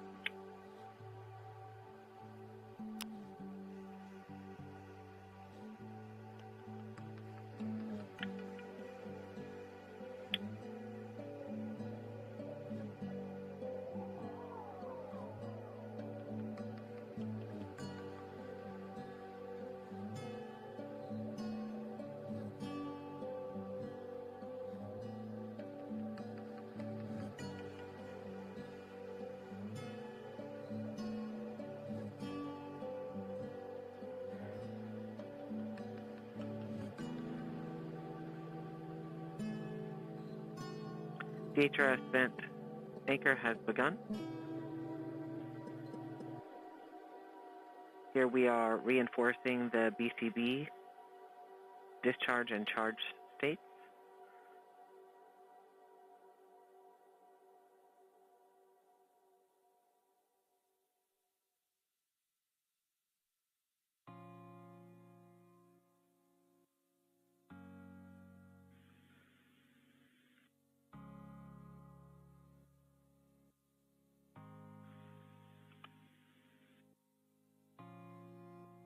We are powering on the pyro firing cards.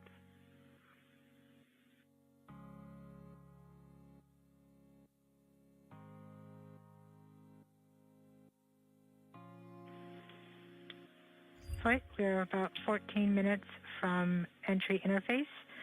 The vehicle is currently preparing the heat rejection system that has kept the thermal system cool inside the air shell for about the last 6 months. This will allow the spacecraft to more easily cut the lines in upcoming cruise stage separation, which is under 4 minutes now.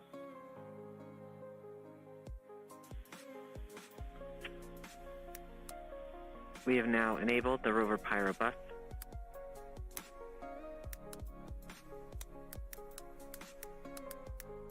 We are powering off the cruise stage devices.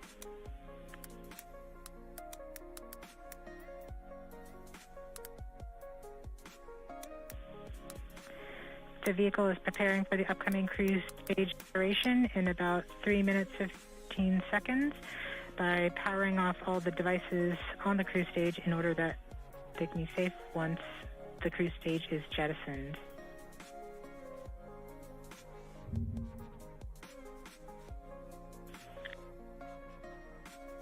We are firing our first pyros to vent the HRS liquid and gas.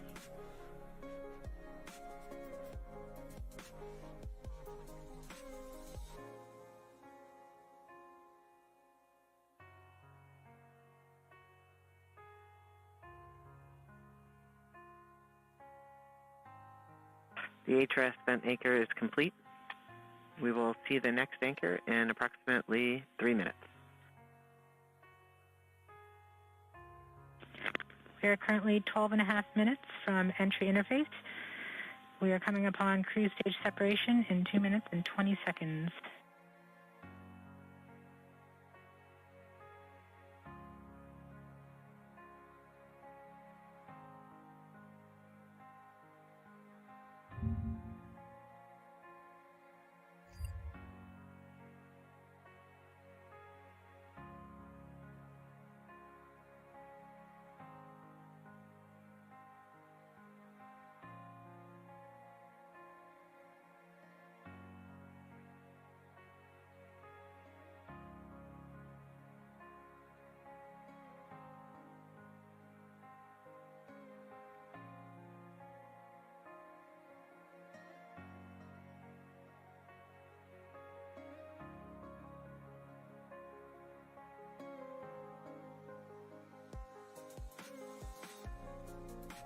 We're about 1.5 minutes from cruise stage separation, about 11 minutes, 20 seconds from entry interface.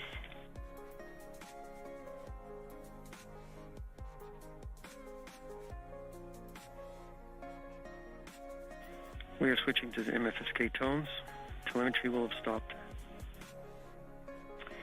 Telecom is confirming that the spacecraft has switched to broadcasting tones. These tones are received directly from Perseverance, but have very limited information content.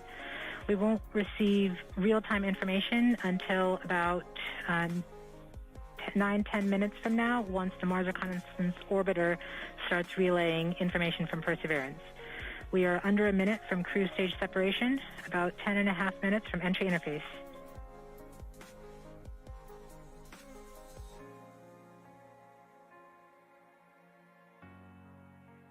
We are seeing the heartbeat tones.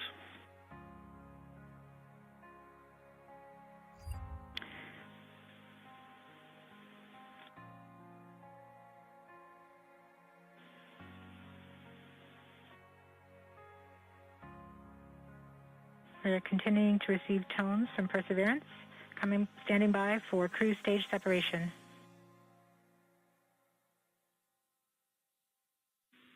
RCS priming.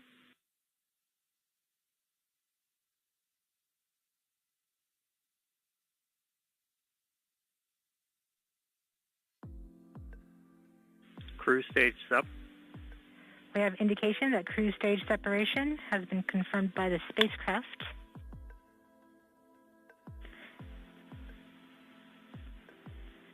In about 1 minute, Perseverance's landing software will wake up and begin the final preparations for entry.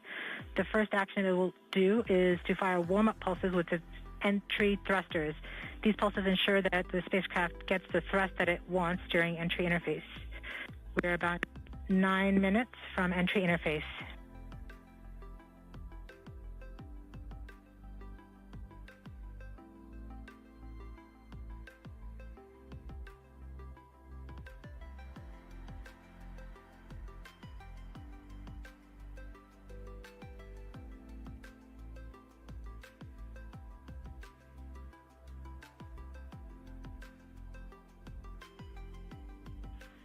I have confirmation that we got shadowed by the cruise stage as it passed through our beam to the Earth.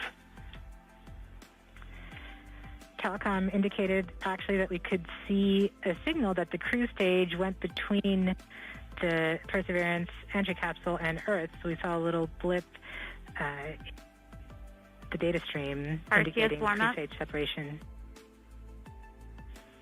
We have confirmation that the vehicle has started warming up those entry thrusters. Warm-up pulses have begun. Spin down.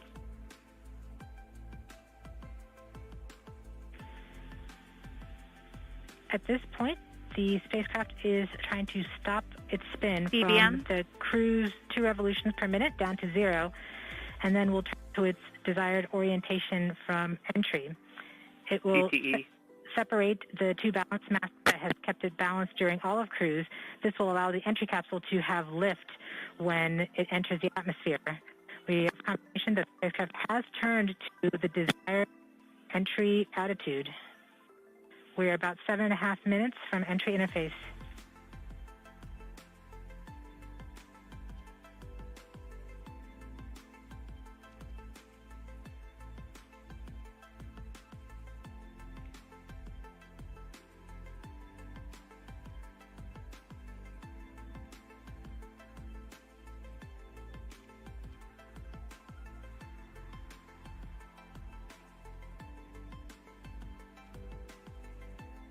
MRO reports carrier lock. MRO. The DTE from Radio Science from Greenbank reports carrier lock. Do you see the carrier on the downlink?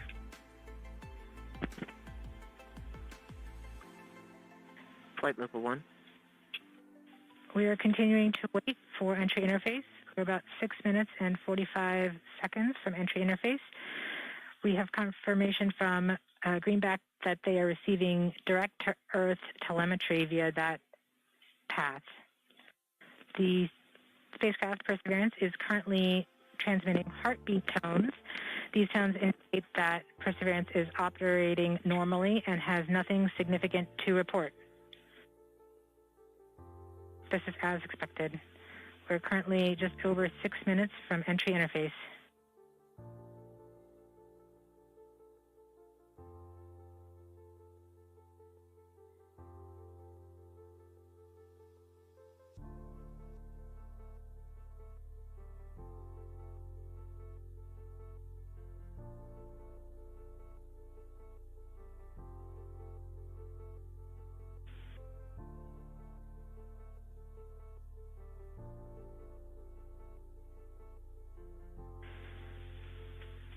We're just under, we're about 5.5 minutes from entry interface.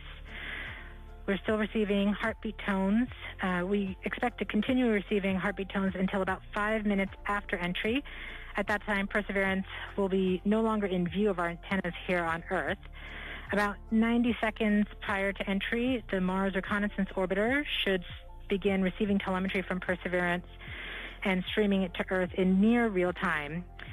There are a few expected short outages such as when we have a plasma blackout or when we enter the peak heating phase, aside from these outages caused by the plasma blackout, antenna switching, or high dynamic events, spacecraft events, we should have telemetry until about 90 seconds after landing. A plasma blackout is when the signal from Perseverance isn't strong enough to make it through the superheated, super fast air flowing around the spacecraft all the way down to Earth. Once the temperature drops below that peak heating, we do reacquire the signal from Perseverance. We are currently about 4.5 minutes from entry interface.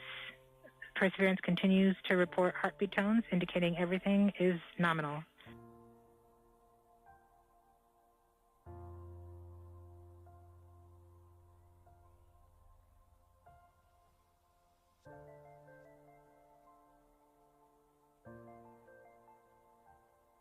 MRO reports the electro radio is powered on, ready to receive signals from the lander.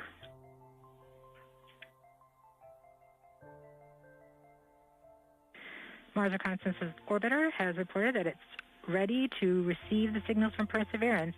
It should be in a few minutes here. We're just Flight Local 1 from entry interface.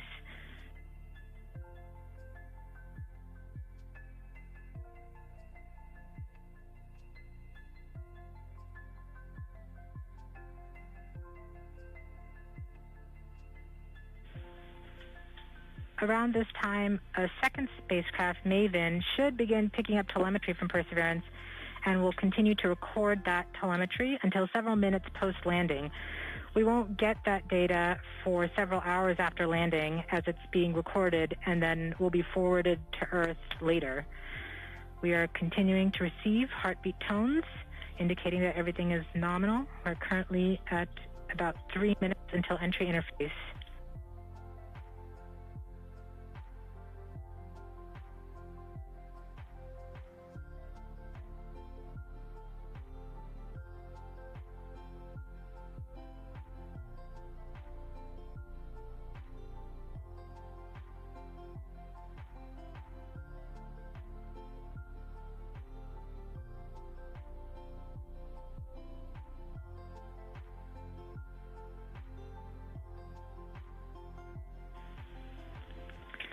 We are 2 minutes from entry interface. Perseverance is to transmit heartbeat tones, indicating everything is nominal.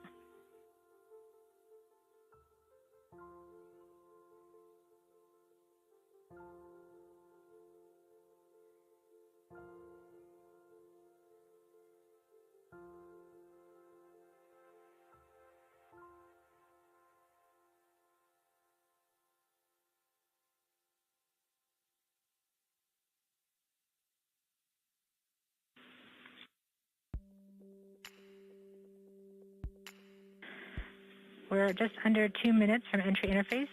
As it gets closer to Mars, Perseverance is actually being pulled in by gravity and accelerating. By the time Perseverance reaches entry interface point, it should be going just under 5.4 kilometers per second. We're at about 90 seconds from entry interface and standing by for Mars Reconnaissance Orbiter to pick up the telemetry.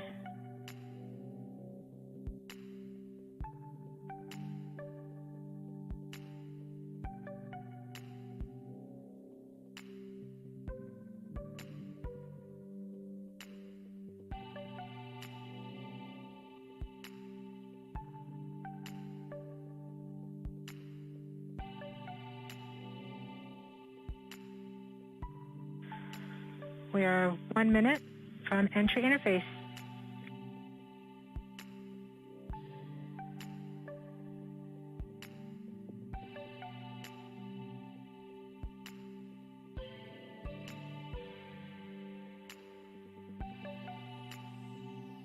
MRO is in receive mode.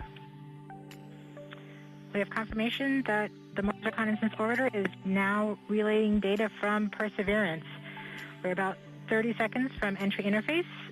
Perseverance is going about 5.2 kilometers per second and is about 190 kilometers altitude above the surface of Mars. Confirm your jet data flow.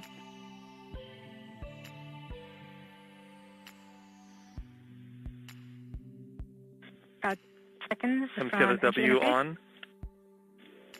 5.3 kilometers per second at an altitude of about 150 kilometers from the surface of Mars.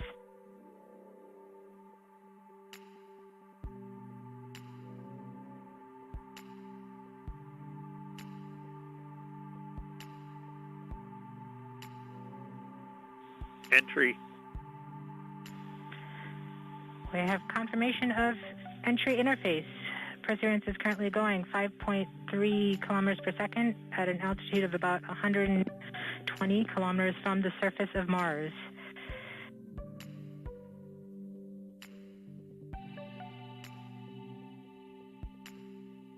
The spacecraft is now waiting until it begins feeling the atmosphere of Mars to slow it down.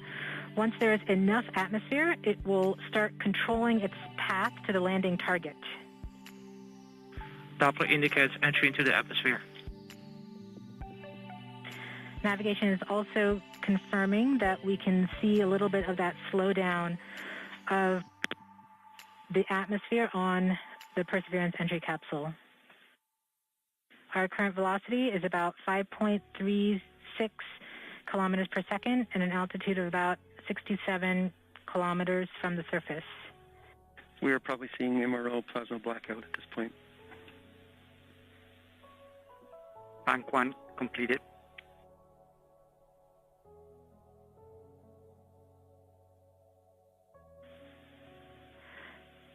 MRO has lost log.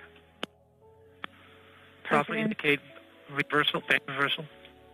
We have indications that Perseverance is now performing bank reversals in the atmosphere. These are the steps in order to control its distance to the landing target. Perseverance has just passed through the point of maximum deceleration and has indicated that it felt approximately 10 Earth Gs of deceleration. MRO has lock again. Doppler indicate reversal. Bank 2 complete. We saw a small outage of the UHF telemetry from Mars Reconnaissance Orbiter during that peak heating phase, likely caused by the plasma blackout.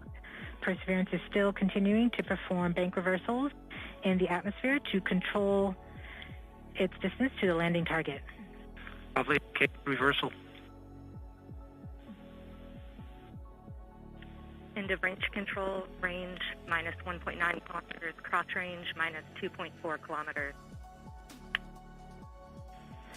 Perseverance is going about 1 kilometers per second at an altitude of about 16 kilometers from the surface of Mars.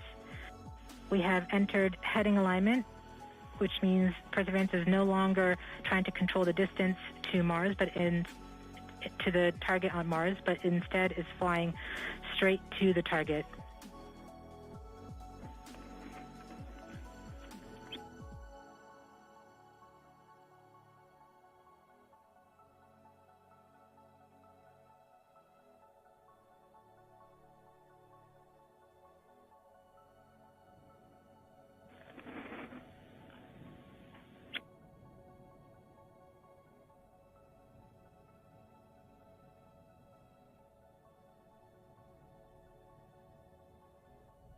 Our current velocity is about 550 meters per second at an altitude of about 15 kilometers from the surface.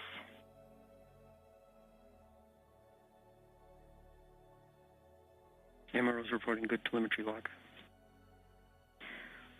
We are coming upon the start.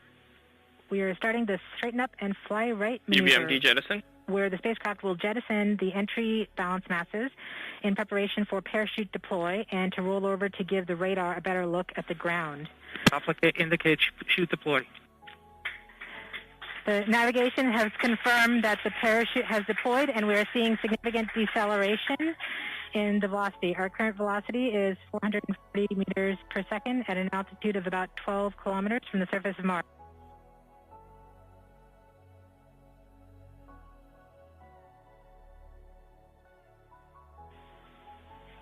heat shield set. Perseverance is now slowed to subsonic speeds and the heat shield has been separated. This allows both the radar and the cameras to get their first look at the surface. Current velocity is 145 meters per second at an altitude of about 9.5 kilometers above the surface.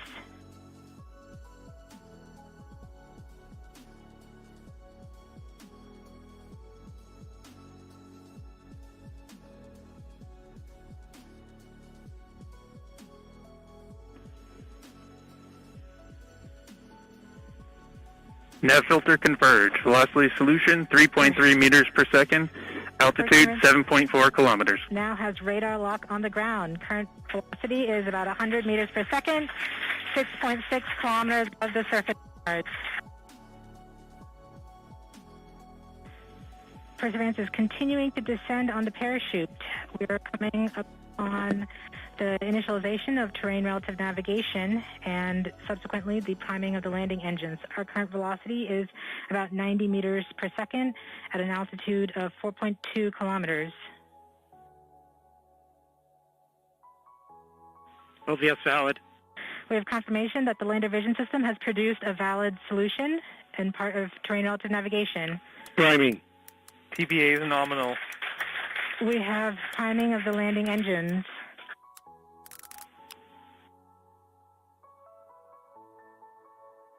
Back shell set.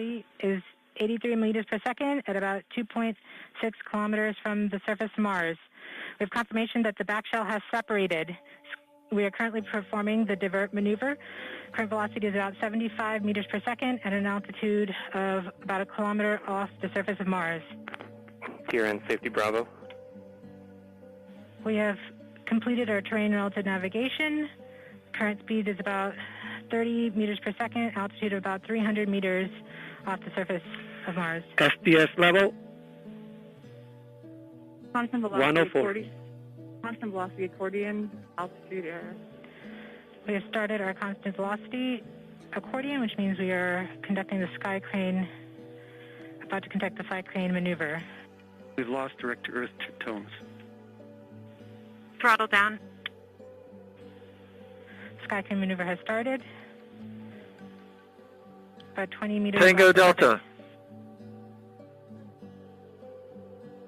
Nominal. We're getting signals from MRO. Bring me stable. UHF is good. Touchdown confirmed. Perseverance safely on the surface of Mars, ready to begin seeking the signs of past life.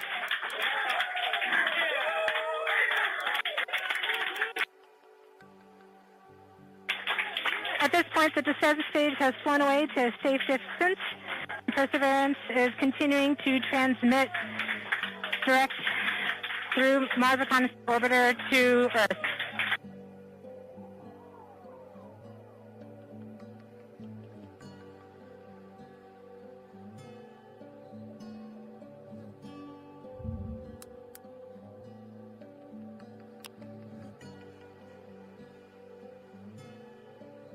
MRO reports they're still getting telemetry from the lander.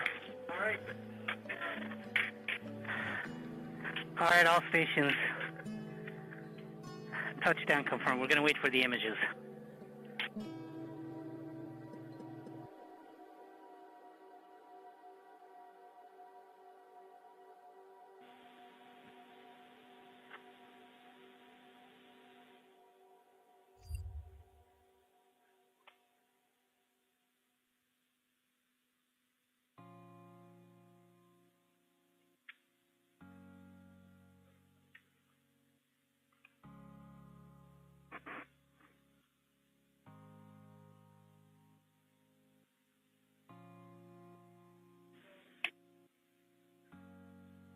OL3, OL1, you have what you need?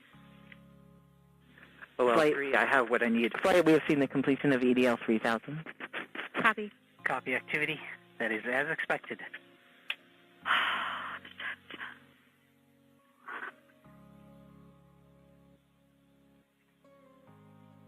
MRO is still seeing a strong signal from the lander. Flight, this is OL3. I am ready to share. OL3, you are go? For those on M. All stations stand by for the images. Yes! Woo!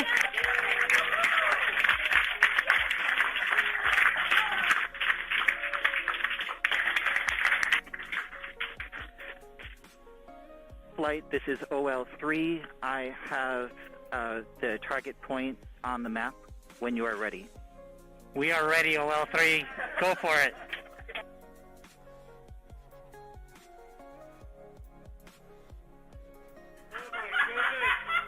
Oh.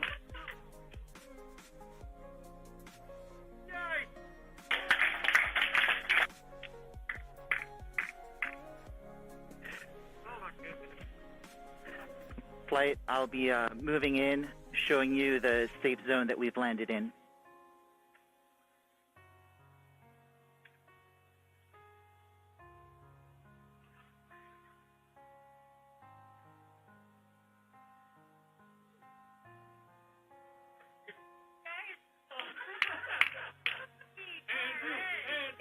OL flight.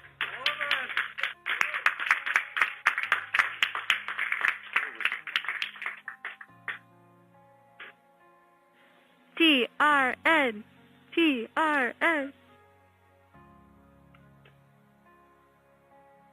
Can we get the cliff image, OL?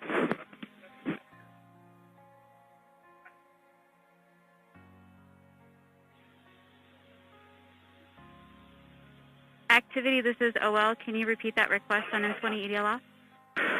OL, can we get the other image? Should show the cliff.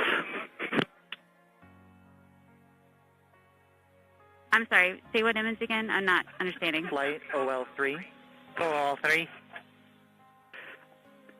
You can see we've landed about 35 meters from the nearest rocks that we could identify from orbit by their shadows. Copy OL3. TRN in action. Yep. Take that, Jezero. Woo! Right. I remember this spot. It looks good.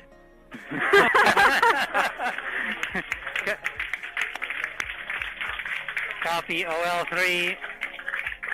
I'm sure that you have seen them all and you recognize them all. So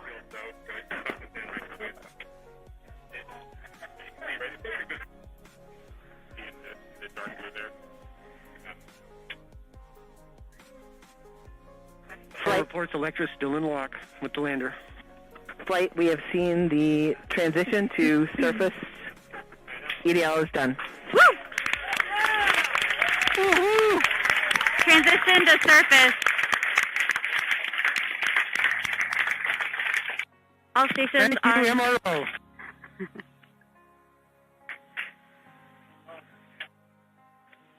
congratulations, Perseverance team, and the whole team that's not here as well. Excellent job.